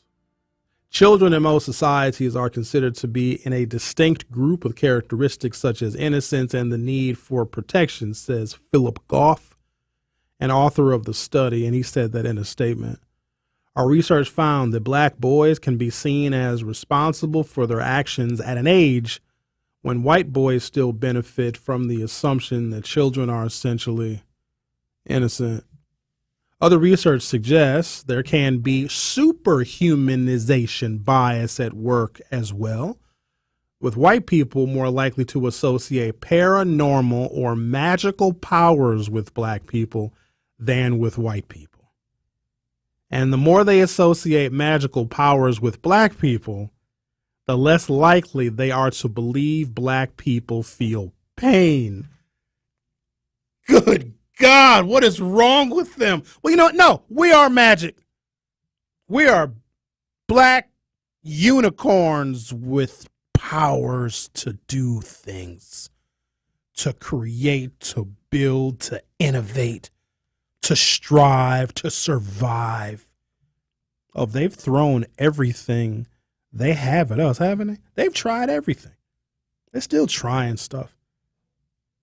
Voter suppression, all sorts of stuff. We're still here, just living our best lives. Another study found people tend to associate what the authors call black-sounding names like Deshaun and Jamal with larger, more violent people than they do white-sounding names like Connor and Garrett. Yeah, no, that's true. Because when I think of okay, imagine this, y'all. Deshaun and Jamal have an altercation with Connor and Garrett. What do you think? Well, Connor and Garrett getting their asses kicked. You know what I mean? Like, that's what and that's my bias too, I suppose. Quote, I've never been so disgusted by my own data, says Colin Holbrook, the lead author of the study. The amount that our study participants assumed based on only a name was remarkable. A character with a black-sounding name was assumed to be physically larger, more prone to aggression, and lower in status than a character with a white-sounding name. While the bias is negative against us because we are assumed to be bigger, larger, stronger, and much more of a threat, think of the flip side of that. White men are seen as small, meek, tiny, and timid, right? If we are seen as bigger and stronger, stereotypical, of course, right? Then that means the white men are seen as weak. And if I was a white man, I would be very upset at them. Hey, well, this isn't fair. Well, the blacks may be bigger, but I've got an 835 credit score and $700,000 in my checking account. But it also has real world implications. From NBC News, black children with acute appendicitis a clearly painful emergency are less likely than white children to get painkillers in the emergency room, research reported. And nearly as troubling, only about half of any kids got painkillers, even though they are strongly recommended in cases of appendicitis, the researchers found. Black patients with moderate pain were less likely to receive any analgesia, and black patients with severe pain were less likely to be treated with opioids, said Dr. Monica Goyle of the Children's National Health System in Washington, and colleagues wrote in the Journal of American Medical Association of Pediatrics. Well, what's to blame? Probably a combination of unwarranted fear of opioids, such as morphine and fentanyl, combined with unconscious bias against African American kids. The researchers used national survey data for 7 years, covering more than 900,000 children with acute appendicitis. They thought studying appendicitis would be a good starting point, since there's broad agreement amongst experts that it is a condition that merits pain relief. Only 57% of the kids got anything for their pain in the emergency room. They found that only 41% got an opioid drug, and just 12% of black children got an opioid drug for pain. Our findings suggest that there are racial disparities in opioid administration to children with appendicitis, but think how this bias worked in our favor. In the undying need to provide white children who are seen as weaker, less sturdy, less stout, and less durable than black children, they prescribe them opioids more often. Who's dying of overdoses and fentanyl? We ain't got Narcan and vending machines in the hood because of black people. It's because of them. And while it is entirely unfair, it's immoral, and it's unethical to not treat black children equally when they are in an agreed upon medical condition like appendicitis, prescribing and sometimes overprescribing white children opioids has helped fuel the epidemic. But I also think that black people have internalized pain as a part of it. And I often believe that when we talk about the strength of black people, right, the stereotype of the strong black woman, it is her ability to endure pain, emotional pain and physical pain, and we assign strength to her. A strong black man shows no emotion. He has no fear. If something is hurting him, he never tells anybody because pain is just internalized. And I think that we have also communicated that to the broader world about who we are. We want to appear strong, even though we may be very, very weak. We may be suffering on the inside, but we never want them to see it. And therefore, they then would take how we present ourselves as strong in so many different situations as not needing pain relief. Our findings suggest there are racial disparities in opioid administration to children with appendicitis. Our findings suggest that although clinicians may recognize pain equally across racial groups, they may be reacting to the pain differently by treating black patients with a non-opioid analgesia, such as ibuprofen and acetaminophen, while treating white patients with opioids for similar pain. I'd have to say that one worked out in our favor. Now, we don't want people to suffer through pain. I had a surgery once. How many surgeries have I had?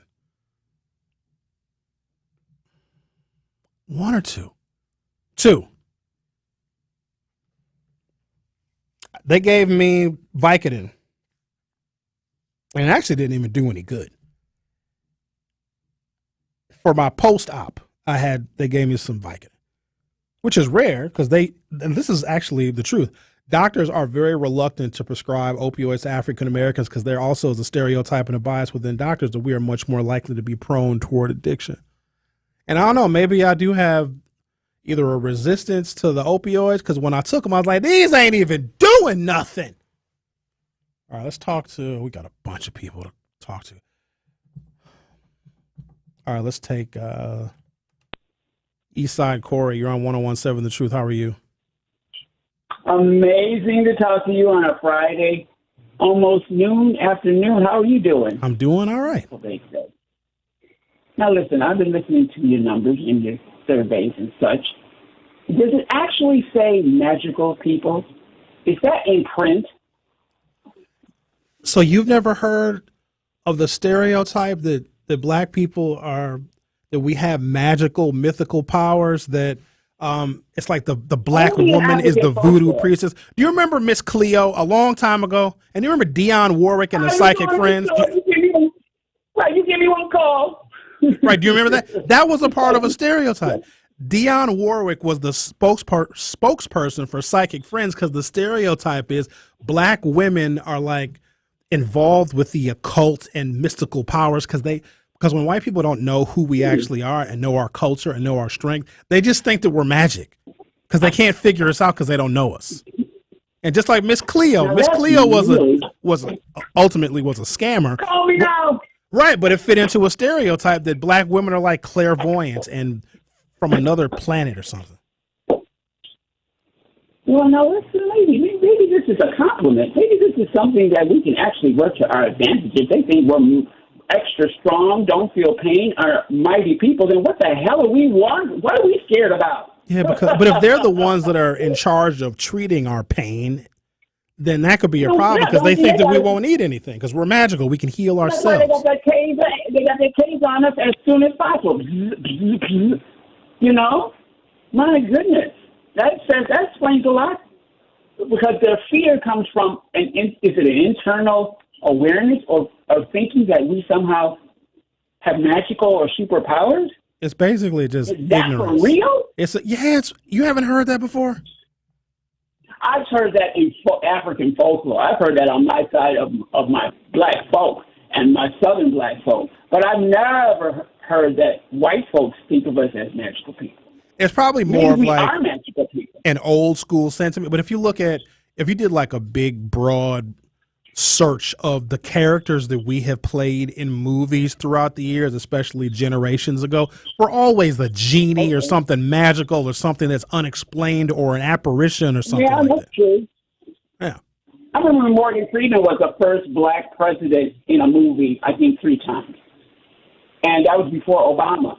And when it first happened, you know, he became kind of he was in every movie as the wise voice next to Darth Vader, who's a black man, James Earl Jones. Mm-hmm. You know, they would not have that ultimate authority macho figure of dun, dun, dun, dun, dun, dun, Luke, I am the fucking father, bum, bum, bum, bum, bum, bum, bum, you know, because of a black man's voice. There's something to this. I'm going to look further into this particular part of your study. I'm going to look at your notes, wherever you post them. And I'm fascinated that they are on to something that we can use to uplift who we are as people. Maybe we are magical in a way that we're extra tough, extra spiritual, because we come from Africa. You just made my day, man.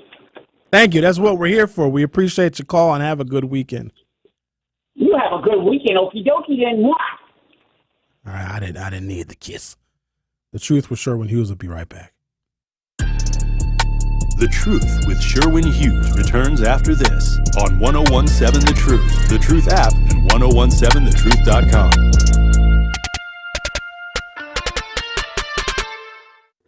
Do you need a way to uplift your fellow woman? Have you ever wished you could do more to serve your community, but just don't have the time? You can do this and more by helping Good Karma Brands support Women Build through Habitat for Humanity. And all you have to do to help is donate. The link to donate will be open until September 30th. Just go to MilwaukeeHabitat.org. Again, that's Women Build and MilwaukeeHabitat.org. And be sure to check out 1017 The Truth social media for a behind-the-scenes look of our team building a new home in the Harambe neighborhood. The Milwaukee Symphony Orchestra pays tribute to American music icon George Gershwin when its pop season opens on October 6th at the Bradley Symphony Center. The orchestra welcomes the return of its long-standing jazz partner, the Marcus Roberts Trio, for these concerts. They'll be joined by award-winning vocalist Tashiana Lady Mae Mayfield for such audience favorites as Wonderful, Fascinating Rhythm, and more. Plus, you'll also hear highlights from Porgy and Bess, and the trio will join the MSO on stage for what promises to be an unforgettable rendition of the Rhapsody in Blue. It's a Gershwin celebration with the Marcus Roberts Trio October 6th through the 8th at the Bradley Symphony Center. Visit mso.org for tickets or call the box office now at 414-291-7605. Looking to buy your first house, expand it to a forever home, or simply want to refinance? At Associated Bank, we've got you. We believe that with the right lending plan and guidance, everyone can achieve their dreams. And Associated Bank is here to get you there. Because believe it or not, your financial goals are within reach. Learn more at associatedbank.com/lending or ask a banker for details. Subject to credit approval. Member FDIC. Equal housing lender. You want a challenge? Come and get the keys from Keys Ultimate Gaming. Experience a gaming experience like none other. Equipped with PS5s and Xbox consoles. Play any game from Roblox to Call of Duty. Come experience this futuristic arcade on wheels today. With friends, family, or catch them at your local events. Contact KeysGaming.com for booking. Keys Ultimate Gaming, where they bring gaming to you.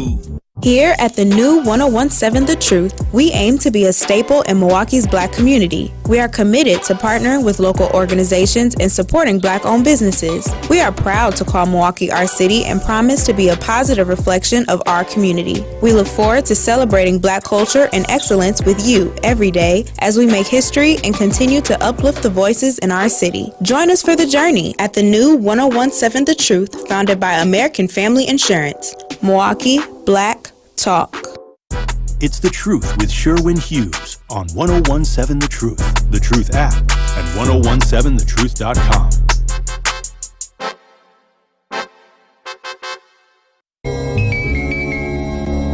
He was the entrepreneur. Let's talk to Al. You're on 1017 The Truth. How are you?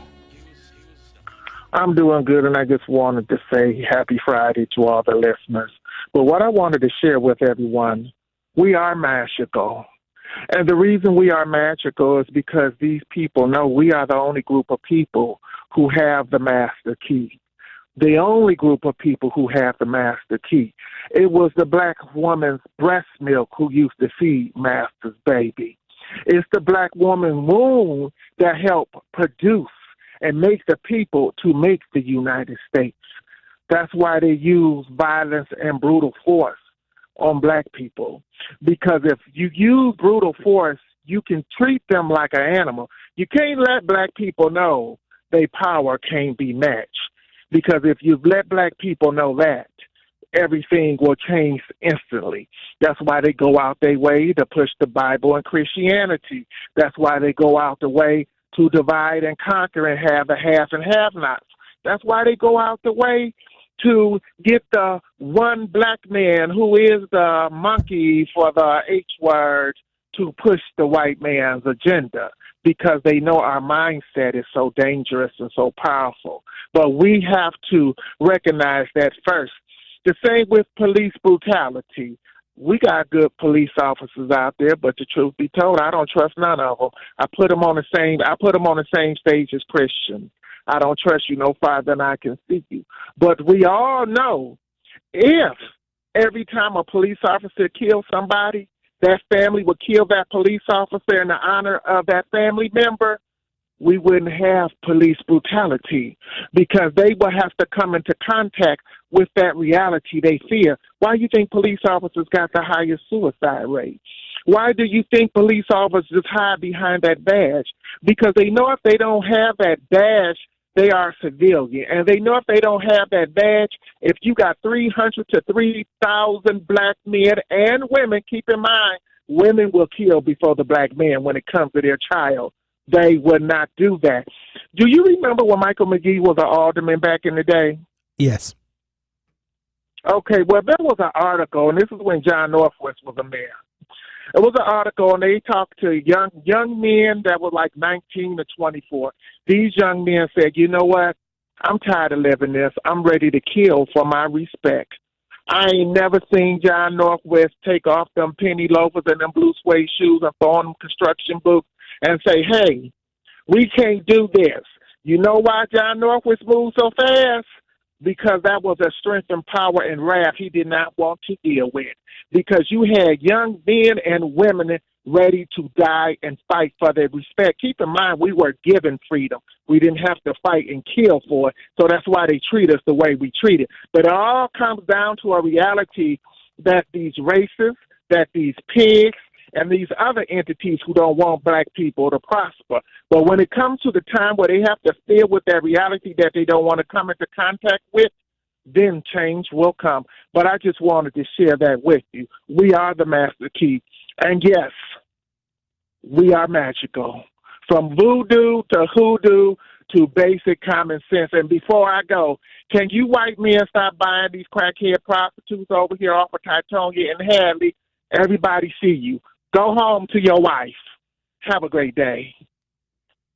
Thank you, Al. That was a lot.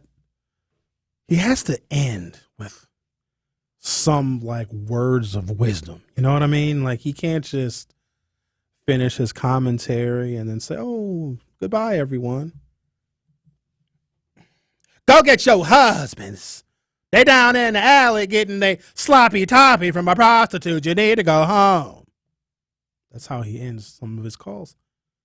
Bob, hang on. I know you ain't going nowhere. The Truth with Sherwin Hughes will be right back.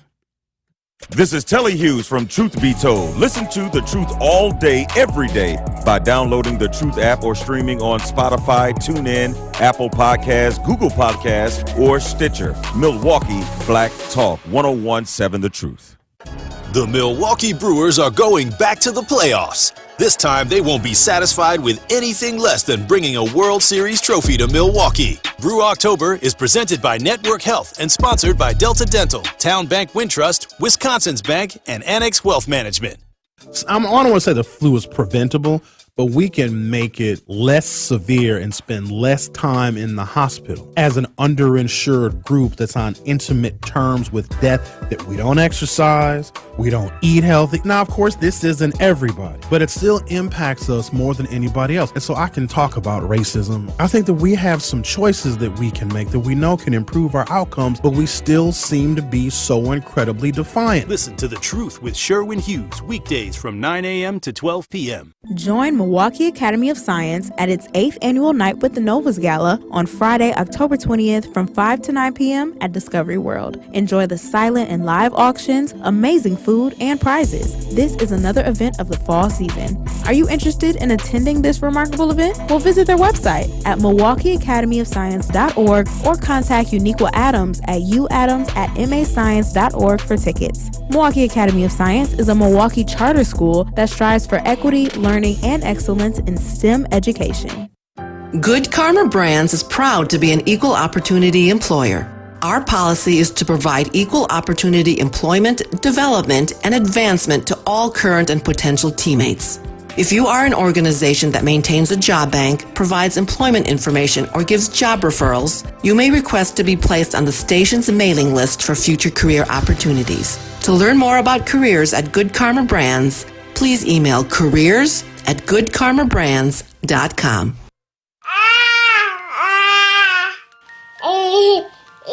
To some people, the sound of a baby babbling doesn't mean much. But that's not necessarily true. By 6 months, they're combining vowels and consonants. By 9 months, they're trying out different kinds of sounds. And by 12 months, their babbling is beginning to take on some meaning. Especially if there's no babbling at all. Little to no babbling by 12 months or later is just one of the possible signs of autism in children. Early screening and intervention can make a lifetime of difference and unlock a world of possibilities. Take the first step at autismspeaks.org.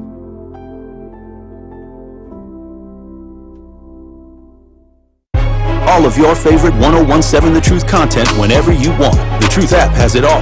The Truth is on 101.7 and 1510 WGKB Waukesha, a locally owned Good Karma brand station. This is The Truth with Sherwin Hughes on 1017 The Truth, The Truth app, and 1017thetruth.com.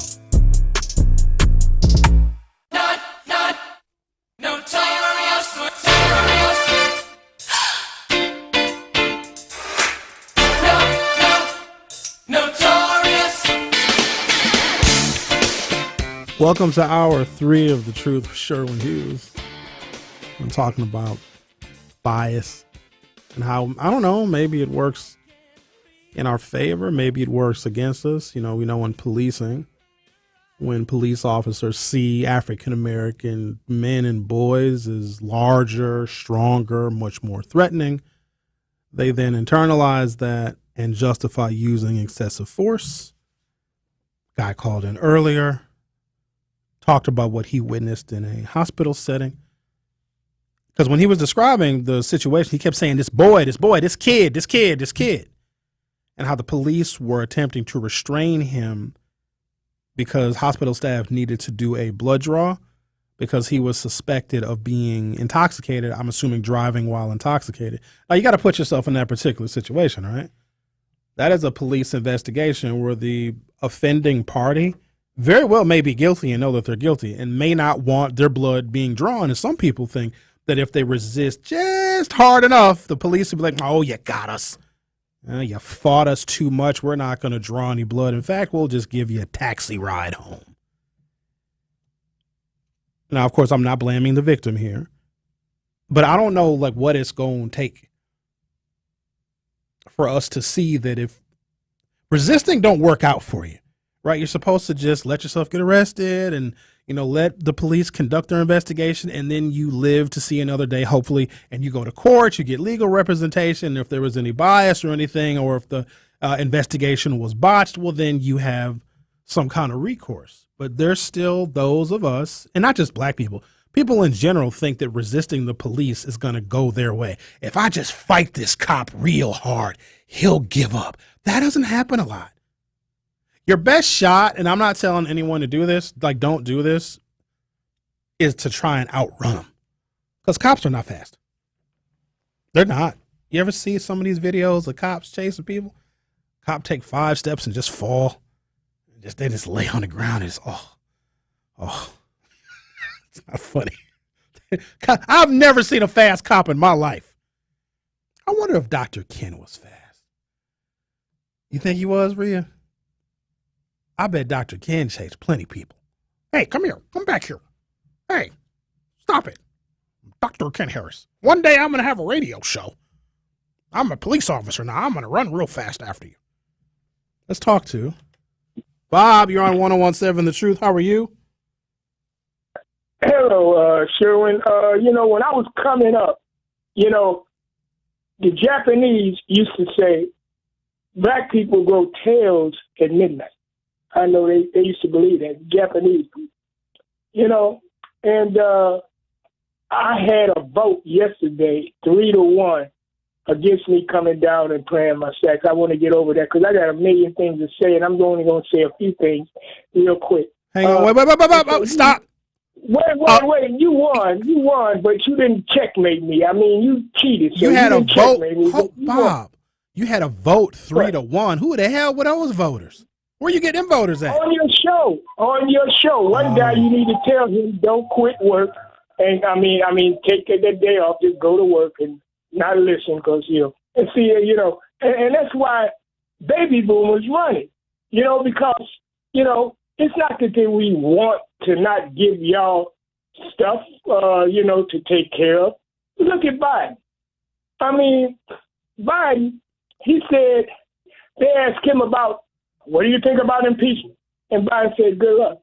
He act like a tough, he's ornery, tough. That's good. It's better to have him than someone that says, I love Kim Jong-un. I love, oh, man. It's terrible. So, and then always, I love, man. Terrible. So, and then always. Bob, what is happening? What? Bob? Oh, you still there? I thought you had clicked me off. I'm sorry. I didn't know. And another thing, the young folks, you know, your generation, you know, we don't. It's not that we don't want to give y'all something, but look, you know, in the inner city, Bob, what do you have to give anybody? You ain't holding nobody back. It's not that we don't want to give you. No. Bob, what are you giving us besides migraine headaches? No, we want to give y'all, but y'all don't. You know, look, Biden said, "Hey, bring it on." He said, "Good luck." I mean, I got to give him credit. He's pretty tough and ornery. Bob, he's saying that because they don't have any evidence to impeach him. That's why he's sounding all tough and telling the Republicans to bring it on because there's no evidence. That's why. But for Biden to be a representative of how tough and how strong and resilient baby boomers are, I don't know if he's the best example you want to use, sir. I don't know. I think he's ornery, tough. He knows a lot. Who else could be president right now? We need him right now. And then you have to admit it. Nobody knows as much as that man about, you know, foreign policy and all of that. I mean, you know, and see the baby boomers, I mean, your generation, you know, they have earrings and they have tattoos. They're you know, and their pants is down. They'll be pretty cool in the inner city. But when they get to the outer city where they can get real good jobs, they say, "Oh, we'll call you back. Oh, we'll call you back. Oh, we'll call you back." And see, then they wake up. You know, I mean, it's just, it's not that we don't want to give y'all, but we have to run it because y'all don't want to go to work. I went into a Burger King or McDonald's, and the woman was mad. With no reason for her to be mad. But I gave her $2 and change tip. Her countenance changed. She was so nice and gave me an extra thing of fries that I didn't ask for because I ain't got time to train these people. And, you know, let them learn on their own. You know, your generation and the before, they don't want to work. You know, many of them, not all of them. You know, we want to give y'all this and that, but y'all got a ways to go, man, to be awarded whatever, you know. So when your generation reaches life expectancy and y'all, you know, die, I guess we just screwed then. Because clearly we need y'all to show us the way because your generation knows how to do everything. And we're not quite ready. Not yet. The younger folks ain't quite ready to assume the reins yet. So, we're going to be in trouble, sound like, Bob. Like, wow, after you go on, pass on, who going to play the saxophone after you? Don't get smart now. You know, I mean, now look. And I think slavery. I know. I think they put us together, and that's why, you know, during slavery, that's why we got basketball. We're ahead in basketball and football. I think it generated from that. I think, you know, I don't know, but that's what I think. You they think put us that together. Slavery created superior athletes? I think so, man. We dominate football and basketball. You don't think that the genetics that existed, I don't know, 1 million years prior to slavery had anything to do with our superior athletic performance? Where we evolved and where we live that required us to be able to run long distances and have more athletic prowess, you don't think that had anything to do with it? The white folks that bred us created the athletes? You really believe that, Bob? They look, you think about it, they put us together, and that's part of the reason I believe. You believe wrong. You're wrong. Wrong. Okay. That is the worst stereotype you could ever exhibit, that white people created our athleticism. No. I think it was a great part of it, but my last point, and then I get off. I know you got to go. You're definitely going to get off. You might get suspended for that comment, Bob. I might have to suspend you, put a gag order on you. Okay. my last point is this. Look at your generation. Oh. Now, just look Bob, at hold on, Bob. Let me first. What is my generation? Y'all don't work that much. Bob, hold on, Bob. Hold on. What is my generation, since you know so much about it and you judge and it's working? What is my generation? Okay, your generation is this. Oh, I don't want to have us down here. It's too much trouble. What, sitting down and hosting a show? You don't have to run around getting no tables and getting this and getting that and getting that. You just sit down and Oh, Bob, wait. I know wait a you minute. are not saying that what I'm doing right now is not work. Entertaining you is work. See, let me tell you something about him. Oh, one-armed bandit. What's wrong with him? Calls me every day. Oh, Sherwin, that ain't work. Got me stressed out. Before I started doing this radio show, my beard was black. Now it's white.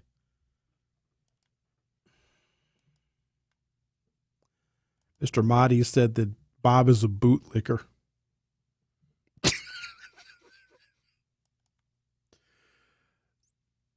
Dude doesn't realize that he's a baby boomer, says 414-426. Milwaukee Marcus said, I can read one of your text messages. I can't read the other one. Al needs prayer. I can't read that either. Nope, can't read that. 414-882 says, I love me some Al. Al is very polarizing. 414-531 says, I want to know who in Christianity hurt Al. 414-405 said, talking about opioids. Nay says, so I too fear not traveling abroad, parentheses, outside of the inner city of Milwaukee. Nay, don't you have a business in West Dallas? That's outside of the inner city of Milwaukee. And I too have a fair share of cool cop stories. My favorite and most memorable was about 13 years ago when I was living in Wauwatosa. I was exercising late night in my alley. Oh, that doesn't look suspicious. You imagine somebody in the alley doing jumping jacks?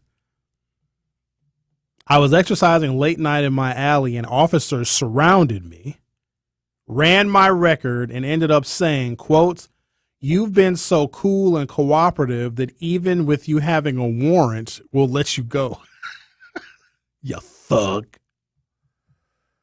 Nay says, they've definitely tried everything to eliminate us, but we're like baby kids. We don't die, we multiply.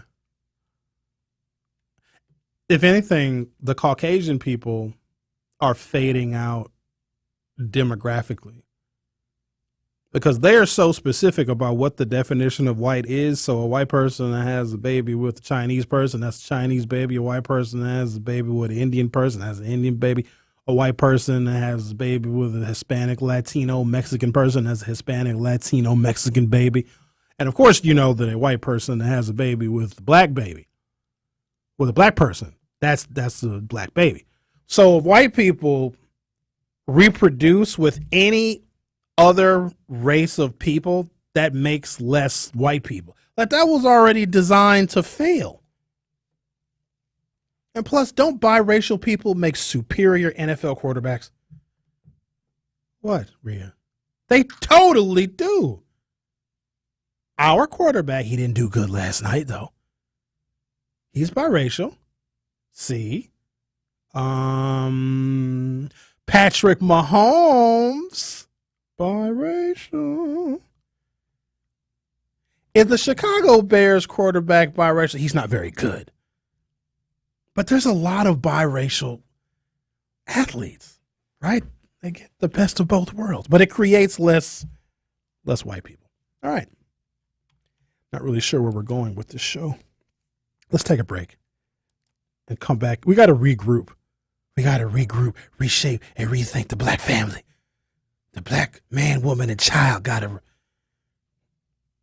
The Truth with Sherwin Hughes will be right back. Don't touch that dial. The Truth with Sherwin Hughes will be right back on 1017 The Truth, The Truth app, and 1017thetruth.com.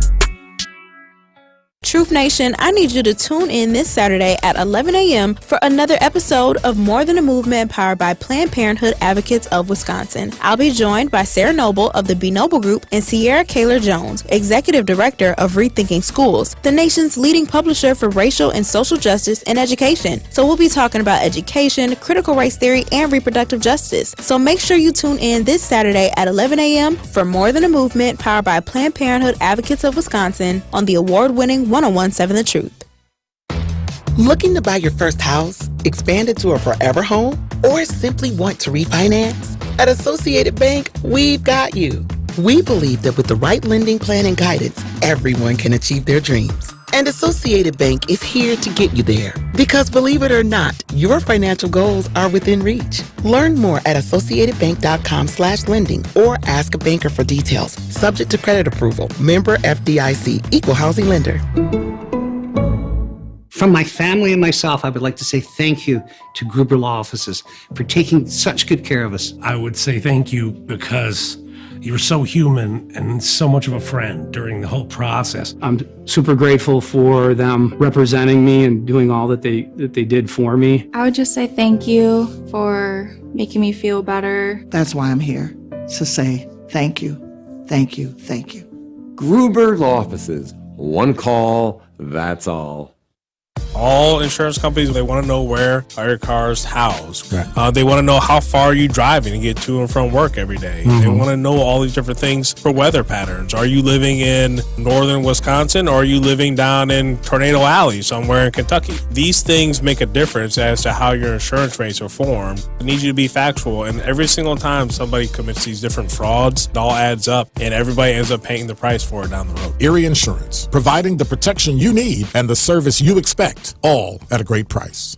Truth Nation, it's your boy Tory Lowe, and I know how much you love listening to me bring all the smoke each and every day from 1 to 4, but now, not only can you hear me bring all the smoke, you can watch me bring all the smoke because the award-winning 1017 The Truth is streaming live. Watch all your favorite shows live. Yeah, Truth Nation, you heard Tory Lowe right. We are streaming all of our shows live every day. To watch the best radio station with the best on-air hosts in Milwaukee, you have to go to 1017thetruth.com and click the Watch Live link. From there, you'll be able to stream us on YouTube and Twitter and get an inside look on all the fun, like watching me from noon to 1 as I do my daily fire freestyle live. Now you know your girl got them bars, right, Benjamin? Yeah, Mel, you got them bars, and the truth is must-see TV. So make sure y'all tap in to see my boy Tory Lowe and my girl Melanie Ricks to do their thing live every day by streaming 101.7 The Truth on YouTube and Twitter. We live, baby. You are listening to The Truth with Sherwin Hughes on 1017 The Truth, The Truth app, and 1017thetruth.com.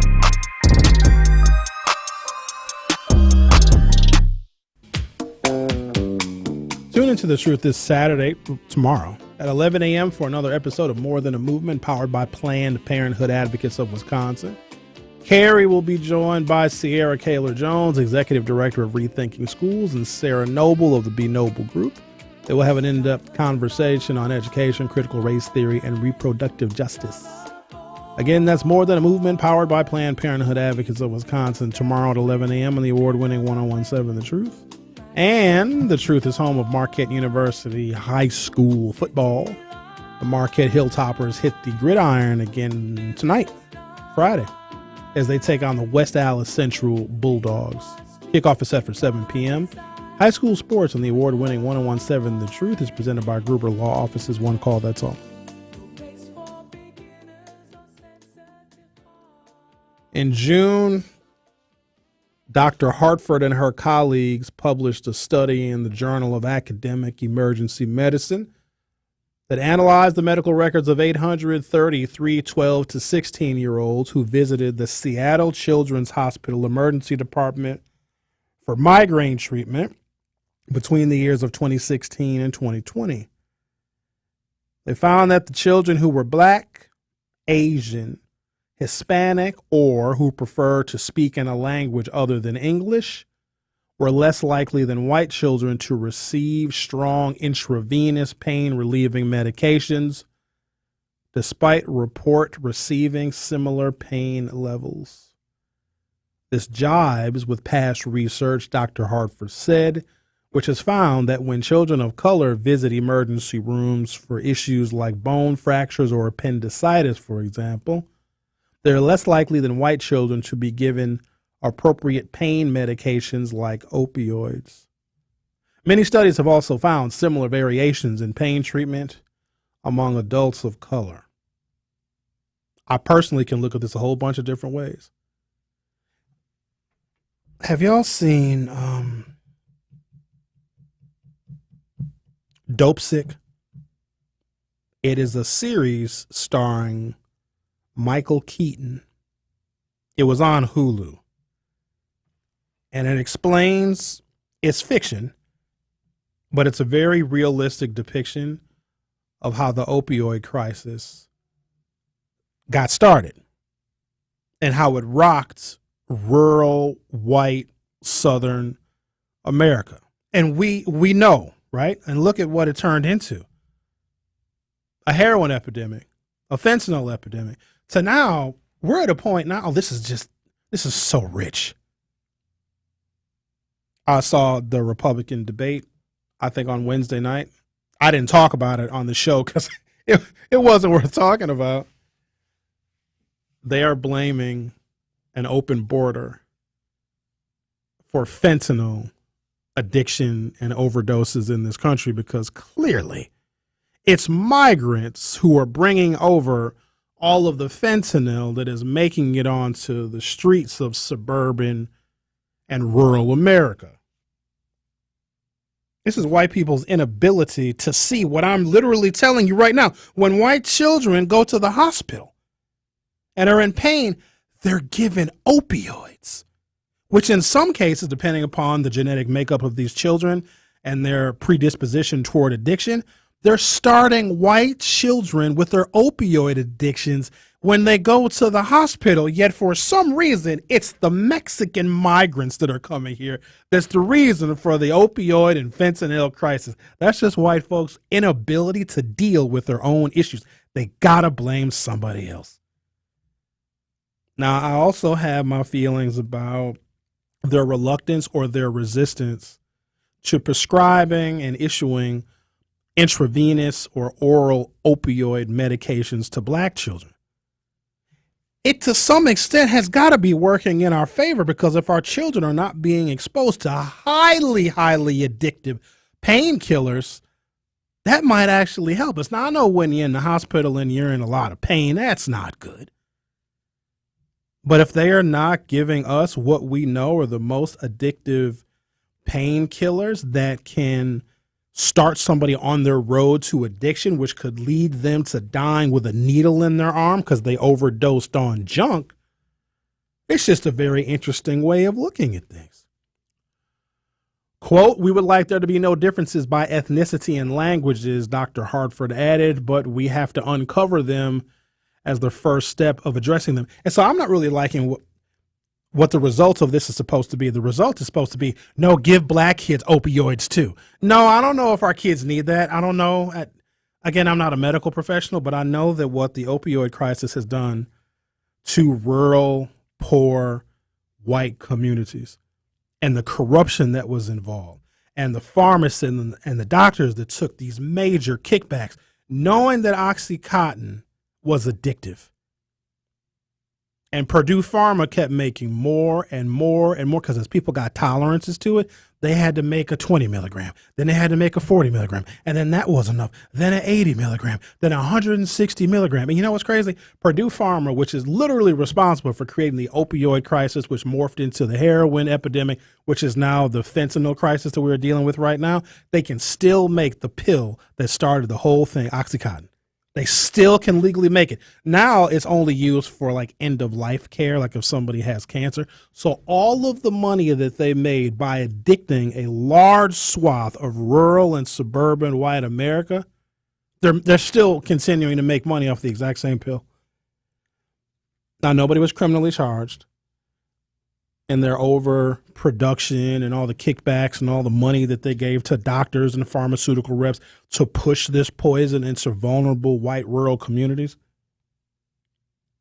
they paid a fine.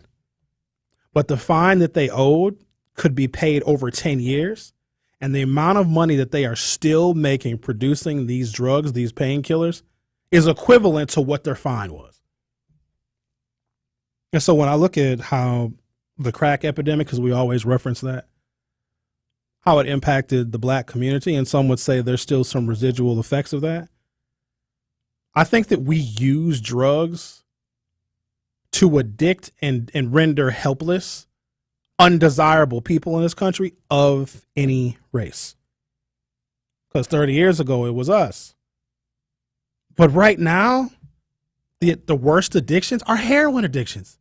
And a lot of time, that's them. Now, the African-American community has, of course, gone back and forth and has struggled with heroin addiction. But I don't know if our per capita rates of usage and or overdoses in the city is near that of what we know from rural America and suburban America. Well, and the other thing is, if you live in the city and you have a drug addiction, like there's probably a place where you can go. There's clinics, there's treatment, there are more options. If you live in a rural area or some exurb somewhere, because they don't like to invest in people, and of course Republicans are anti-healthcare, there is less opportunity for someone in those rural areas and those suburban areas, not necessarily suburban areas because that's where all the hospitals are, but if you're a rural Wisconsinite addicted to drugs, like you don't really have a lot of treatment options. In fact, for a period of time, there was more than an hour drive if a woman even wanted to get any kind of reproductive health care in rural Wisconsin. So I just find that all very fascinating. The Angel's Advocate says, thank you for sending me another link to a song that I'm absolutely not going to play. But I appreciate your dedication to having us play Public Enemy and other musics. C says, what is this here? Hi, Sherwin. Hi, Sherwin, and good morning. Good morning, C. I have a close friend who's been an officer with MPD for close to 30 years. He told me on good authority that the shooting at Elsa's downtown was drug-related. The patron who got shot was a drug dealer that was targeted by his rival. He was shot 7 times while the employee was grazed in the arm. The drug dealer will survive and is currently under arrest for various violations. Hopefully this clears up things for you. What? Ah, so much drama. Then C says, Bob is classic. I haven't laughed that hard in a while, and I really needed that. Thanks, Sherwin and Bob. The Truth with Sherwin Hughes will be right back. The Truth with Sherwin Hughes returns after this on 1017 The Truth, The Truth app, and 1017thetruth.com.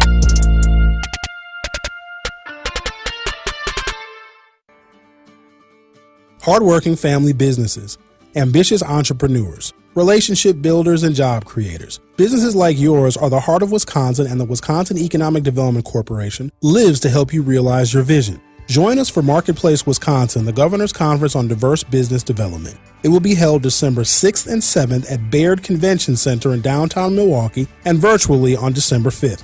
Presented by WEDC, Marketplace Wisconsin is a chance for minority, women, LGBTQ+, veteran-owned, and small businesses to network, explore government contracting, and grow. Keep our state moving with construction, janitorial services, logistics and transportation, technology, medical services, and more. And Wisconsin Economic Development Corporation wants to help propel your success. So join them for Marketplace Wisconsin, the Governor's Conference on Diverse Business Development, December 6th and 7th. Register for Marketplace Wisconsin today at marketplacewisconsin.com. Let's move forward together. Sharpen your investment and retirement strategy at the Annex Wealth Management Navigating the Markets presentation. What are the headwinds for portfolios in excess of $1 million? Will the long-awaited recession actually happen? And what can you do to calibrate your portfolio? Navigating the Markets takes place October 5th at the Sharon Lynn Wilson Center for the Arts in Brookfield. This premier event is open to everyone. Complete details and sign up at annexwealth.com/events. The American economy is at a critical juncture. What's next? Join us for Navigating the Markets from Annex Wealth Management. Life's better with an auto policy from American Family Insurance. No matter what dreams you're driving towards. That's because our expert agents will make you feel totally protected with the right auto coverage at the right price. You'll also save up to 23% when you bundle auto with home.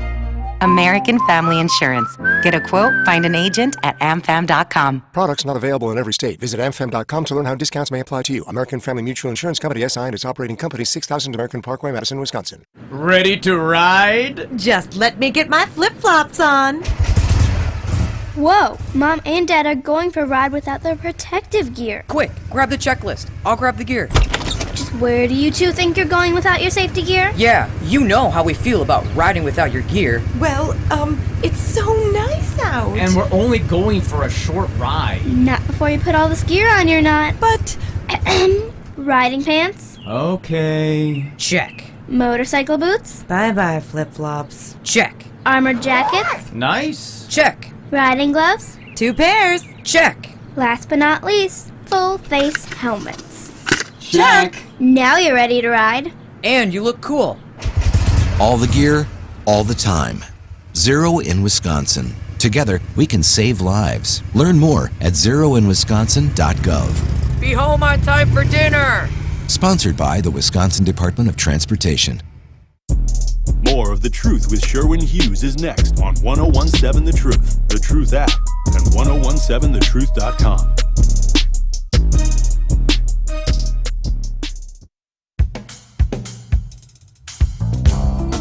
This is the last week to sign up for our Black-owned business givebacks. I guess today would be the last day. If you want $6,000 worth of free commercial advertising like Nay had, for 3 months, go to blackbusinessgiveback.com. Again, that's free advertisement for your business to market itself valued at $6,000. Do not miss out on this opportunity. Go to blackbusinessgiveback.com for official contest rules. Visit blackbusinessgiveback.com, Associated Bank member of the Federal Deposit Insurance Corporation. Call Al Cole at Excel Property and Contracting, a business located on 57th and North Avenue. They are giving free estimates. In fact, they are doing storm damage inspections in the Milwaukee area. They also can inspect your home or your rental property for any damage and damage that could cause maintenance issues in the future, and sometimes that damage is covered by your insurance. They also provide remodeling, property management services, and cleaning services. Call Al Cole at 877-277-6817. That's 877-277-6817. Or visit their website at excelprop.com. All right. I wanted to talk about this other thing that's going on, but we just get so carried away on this show. Whose fault is it? I start this. It's my fault, Rhea? I come in every morning. Oh, thank you. Appreciate your support. But I come in every morning with the best of intentions, because when I prepare, I'm in a room by myself, right? And I got some articles and I got my little computer and I'm reading and stuff. I'm like, ooh, that'll be interesting. And in some articles I avoid because I was like, no, if I read this article, Al will call immediately.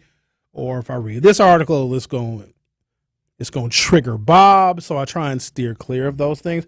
But for some reason, it just seems to fly off the rails.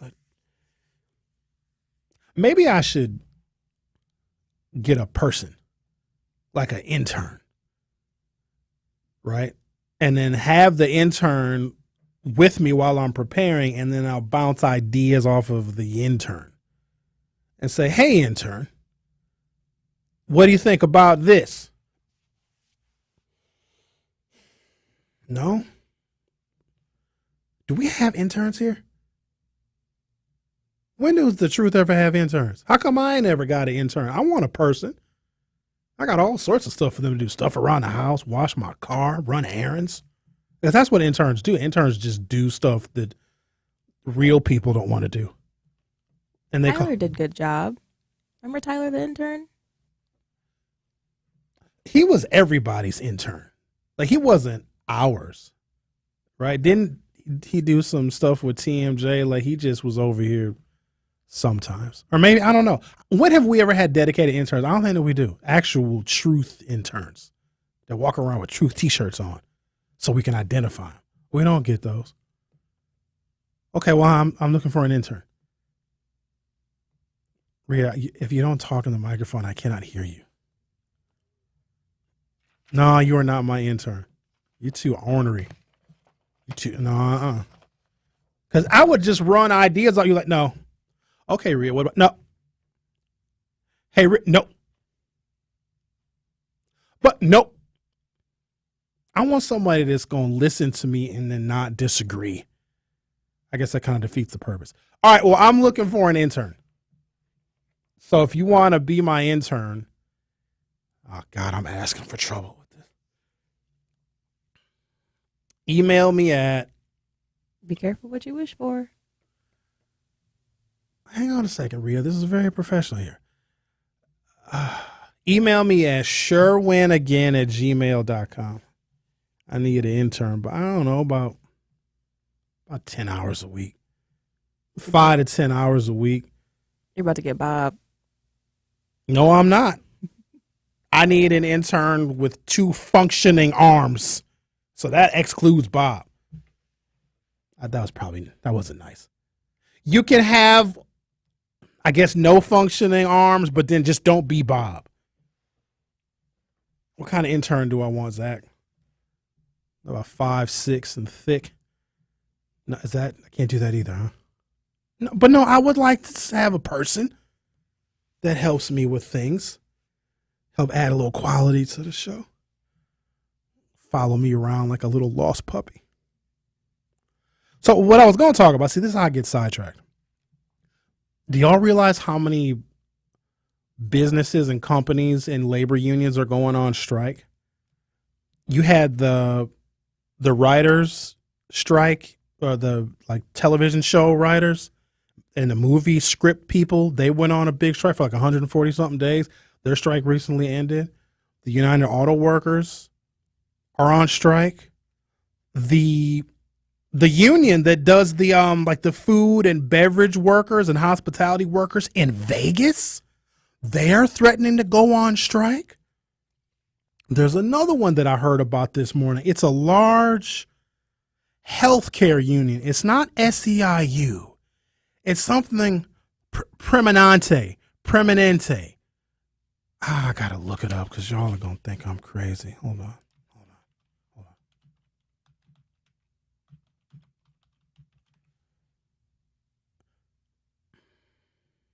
Kaiser Preminente Union. They're a big union of healthcare workers. They are threatening to go on strike. So there's something happening with economic conditions right now in the country where workers are really, really upset. And obviously corporate greed is at an all-time level, right? Wages have remained stagnant, which means that if wages are stagnant, when you have inflation, your real wages are technically going down. But you know what I think this whole inflation thing is? And call me conspiratorial. I think that corporate America that was used to making essentially unlimited amounts of money with the products and the services that they sell us, you also got to look at the flow chart. There's only like a handful of corporations that control all these different subsidiaries. It's only like 5 or 6 like different companies that have like these tentacles where they control and have interest in like 30 or 40 different companies each. They're saying that BlackRock Capital is going to own something like 60% of all of the housing stock in America, meaning if you don't own your home, if you're renting your home, you're going to be renting it from a hedge fund that is trying to buy up all the property in America. So all of the rent goes to one single corporate entity. But I think because consumption was so curtailed during the pandemic, a lot of those corporations weren't making the record profits because we just weren't out there in the streets. We weren't outside. We weren't going out to eat. We weren't spending money like we used to, or the money that we did spend. spend was very concentrated. We're just ordering stuff online, like on the Amazons, right? So a lot of businesses, companies, and corporations, especially during the pandemic, had to lay off a bunch of their workers. Their workers weren't producing. I think they just raised the prices on everything to make back the money they didn't make from March of 2020 until the pandemic ended this past May. That's what I really think this is. They're just gouging people. And workers and all these different labor unions, whether it be the Writers Guild, because, we watched a whole bunch of TV. We watched a bunch of Netflix during the pandemic. And I didn't know that the people that write, like even like Jimmy Fallon, like the comedy shows, like they have writers, right, that produce their content. Some of them make like $16,000 a year. That's crazy. And so they were like, screw you. We want to go on strike. Jimmy Fallon, I come to find out, is a terrible person. That he beats up, he didn't beat his staff up, but he's like verbally abusive to him, and he's drunk at every show. He said he might be an alcoholic, and then on his hangover days, that's when he's nice. Oh, or not nice. I wonder who's worse, Rhea. Jimmy Fallon or Lizzo? It's another, they keep coming for. Lizzo is like, I don't want to compare the two because y'all going to get mad if I make the comparison. Because remember when Bill Cosby only had one accuser? Then he had 60. Lizzo only had one person that came forward and said, oh, Lizzo used to fat shame me. And then a whole bunch of other women came out and talking about how much of a monster Lizzo is. I'm not kidding you, I think there's a documentary about how horrible Lizzo is and all of these people that are coming forward with these allegations. But I think the response has been very different because whenever it's a man that's accused of being a monster, being a terrible boss and harasses people, right? Then everybody's like, oh, he's a terrible man. Cancel him. He's awful. He's got a bunch of people accusing him of harassing all the people. Ooh, that's a bad man. But if it's a woman that's being accused, it's always, well, let's hear her out. Let's hear Lizzo's side of the story. Oh, look, it's our resident Jehovah. Hi, Lisa. Grand Rising Sherwin, I will be your intern. I will be your intern. I will be your intern. Lisa, what's wrong with you? You said you need an intern? I said I will be your intern. You will not. You will not intern for me. What? You better outturn. No, no. I don't think it's gonna work out. You trying to indoctrinate me. Oh, you just wrong. Oh, you just wrong. It's not a paid position, Grand Lisa. Rising Al. Grand Rising Al. I love my Al. I love to hear him speak. He speaks from the heart. People can't take that. Grand Rising Al, love. We need to do some type of brunch or something. Forget Sherwin, because Sherwin not participating. I will be your intern. I will be your intern. I don't even know what's happening right now. Miss Shack is probably going to get very mad at you if you're trying to be my intern because she probably believes that she has that position to herself. Advertising then. Look, Lisa, I don't know if it's going to work out. I don't think it's going to work out. What? How you don't think it's going to work out? How? Sometimes you just get a feeling. Huh? Sometimes you just get a feeling about things. You just get a premonition. I just don't know how it would work if I'm bouncing ideas and story topics off of you. I have a feeling we would only be talking about Jehovah. See, that's where you're wrong. I'm a very open-minded person. You could talk to me about anything. People do.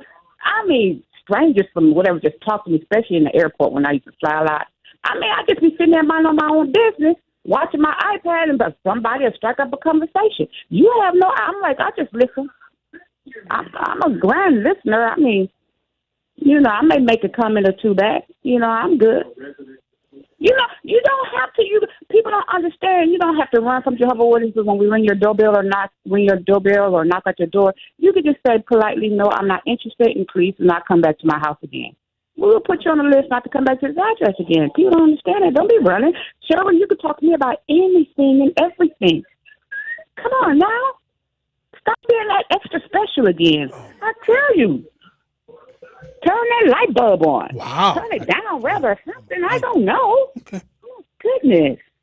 Fine. I will submit your application, submit your resume to sherwinagain@gmail.com, and we'll see. I got to make the process fair. So you submit your qualification. What do I need to qualify? What do I need to qualify? You need to I have. can do everything in anything. Hold on now. Wait a minute. You need to have education, and you need to be mobile. Mm-hmm. You need to have a car. Mm-hmm. You need to be smart. Mm-hmm. You need to listen. All the above. I don't. Mm-hmm. I'm listening. All right, submit your resume to sherwinagain@gmail.com. Okay, now don't be playing. Oh, you made me think about getting back into the music, singing and things. So I gotta still check out what's Milwaukee. Got to see how the vibe is. I'm not feeling it like Minneapolis. I'm not feeling that vibe, that musical vibe here. I'm not feeling it. I'm not feeling it. And I don't see it. Oh, and I've met Lizzie before she became an entertainer, before she got into music, Wait, you met who? Yeah. Lizzie. Lizzo? Yeah. Okay. Lizzo, whatever her name is. Oh, okay. Yeah, that's how, Minneapolis, when you're in the music business in Minneapolis, they have a tight, circle. They don't want to let nobody in. But, of course, when they found out that I knew, Brother Nelson, I became special. I was invited to all their whatevers and things. I'm like, no, I'm good. Why would you want to intern with me if you had that close relationship with, as you call him, Brother Nelson? We know him as the artist formerly known as Prince. Mm-hmm. Why would you stoop to the level of being my lowly intern? It's not stooping to any level. Well, first of all, I don't live in Minneapolis no more. Well, to Shakopee anymore. And second of all, I ain't got nothing to do with my time. Okay, but I'm going to move around Milwaukee to see what's out here. I ain't got nothing to do with my time, so you might as well keep me entertained, and I keep you entertained. How about that? I love entertainment. Clearly. I do got a big sense of humor. Oh, don't you think so? Lisa, I have to take a commercial break now. Okay. You do that, and I love you. I love you. Grand day, my Sherwin, the king.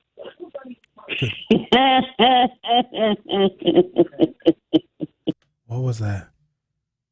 This was a bad idea. The Truth with Sherwin Hughes. I think I'll be back. Don't touch that dial. The Truth with Sherwin Hughes will be right back on 1017 The Truth, The Truth app, and 1017thetruth.com.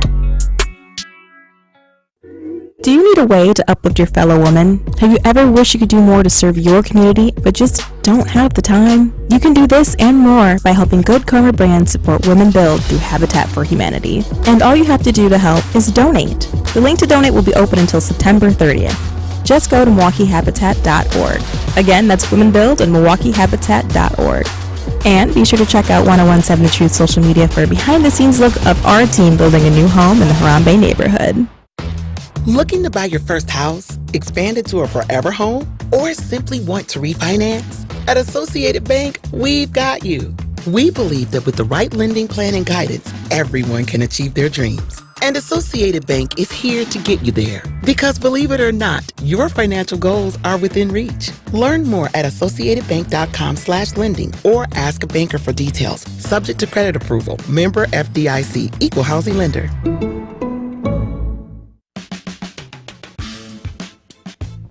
It's time for Truth Takes, a thought-provoking commentary on the new 1017 The Truth. Here is Sherwin Hughes with his truth.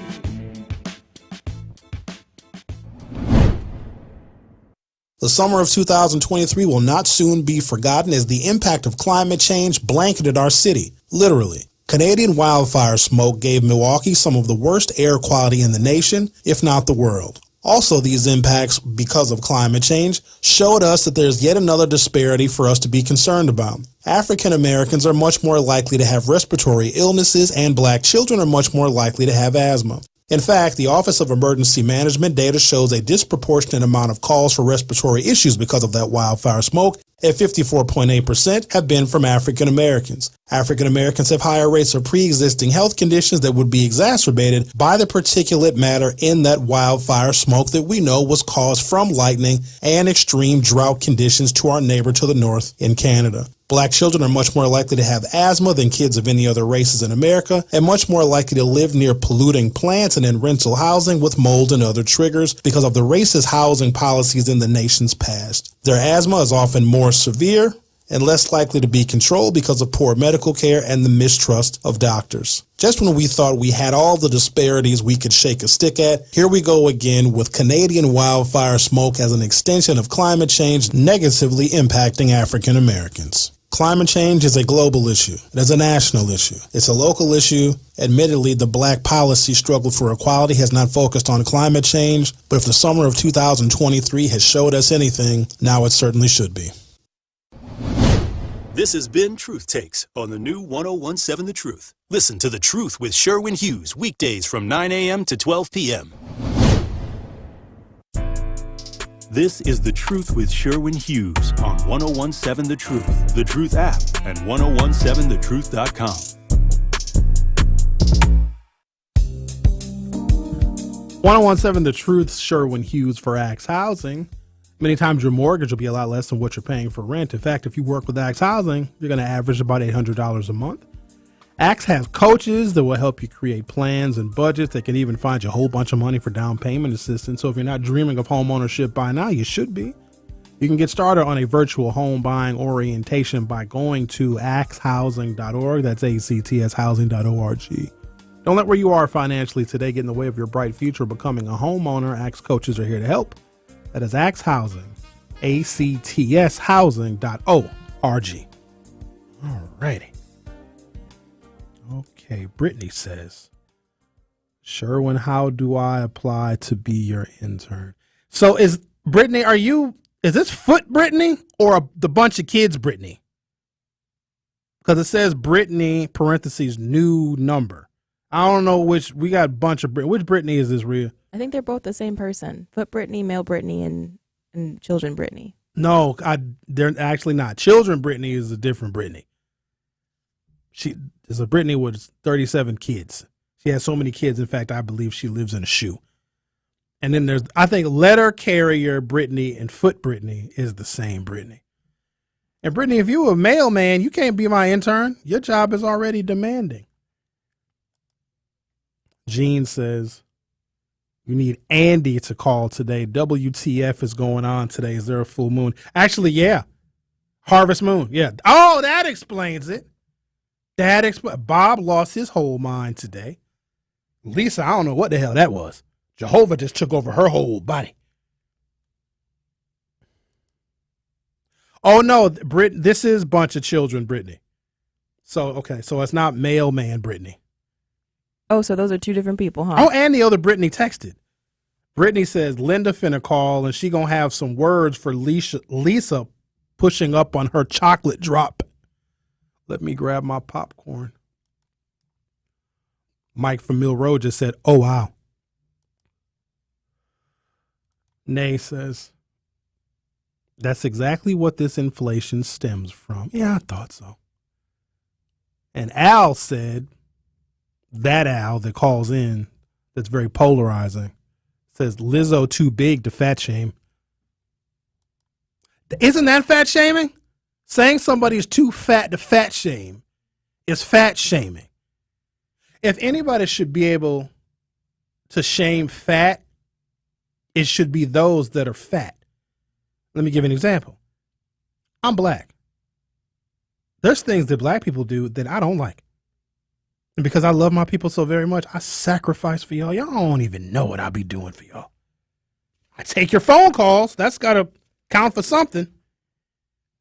I can talk openly and freely about the things that black people do that I know we can improve on. I know where we can be better. And it may sound like a harsh criticism, but again, it's coming from a place of love. If a white person said those same things about things that they witnessed black people doing, we'd be very angry, wouldn't we? If a white person said, you know what, Sherwin, I don't like when you blacks breathe, we'd be very angry at that. We'd be like, oh, you're a racist. But a black person can lament and complain about the things that black people do. So Lizzo is totally qualified to fat shame the fats. All right? All right. Let's leave Lizzo alone and let's let the allegations play out. Axel said Bill Cosby is innocent. Where is Bill Cosby? We ain't heard from Bill in a long time. I just listened to R. Kelly's music. R. Kelly disappeared. Are you one of those where you don't want R. Kelly's music to be played no more, Rhea? First of all, he's in prison still. And then secondly, it depends on the song. I know we don't have much time, but let me see how quick you are, Rhea. Can you find Home Alone by R. Kelly and Keith Murray? So when I hear this, so I have, in my mind, I have walk-up music, like if I go out on stage to perform. I think this might be one of my walk-up songs. Rhea, can I hear a little snippet of that? Rock vibe version with universal and overcome. Combine with R. Kelly and prove it can be done. Non-stop in Death Squad and Rockland. I hear somebody knocking, you're on a party starting. Yo, yeah, who that? Step into the crib with me tonight. What's up, baby? Kelly's in the mood to make. Come on! I mean, yeah, R. Kelly might have did that stuff, but listen to this. Over here and getting down. Yeah. Drinks everywhere. Enough of that. That's sexual offender music. But it sounds so good, though. That's such a good song. All right, Rhea, kill the sexual predator music. Zach, what did you send me? What is Zach in there? Someone trying to arrest the killer for Tupac in Las Vegas? Oh, okay. Las Vegas police arrest man on suspicion of murder in 1996 drive-by shooting of Tupac Shakur. I mean, justice for Tupac. I suppose we're just going to have to leave it there. Have a wonderful and safe weekend, everybody. I'll see you next time.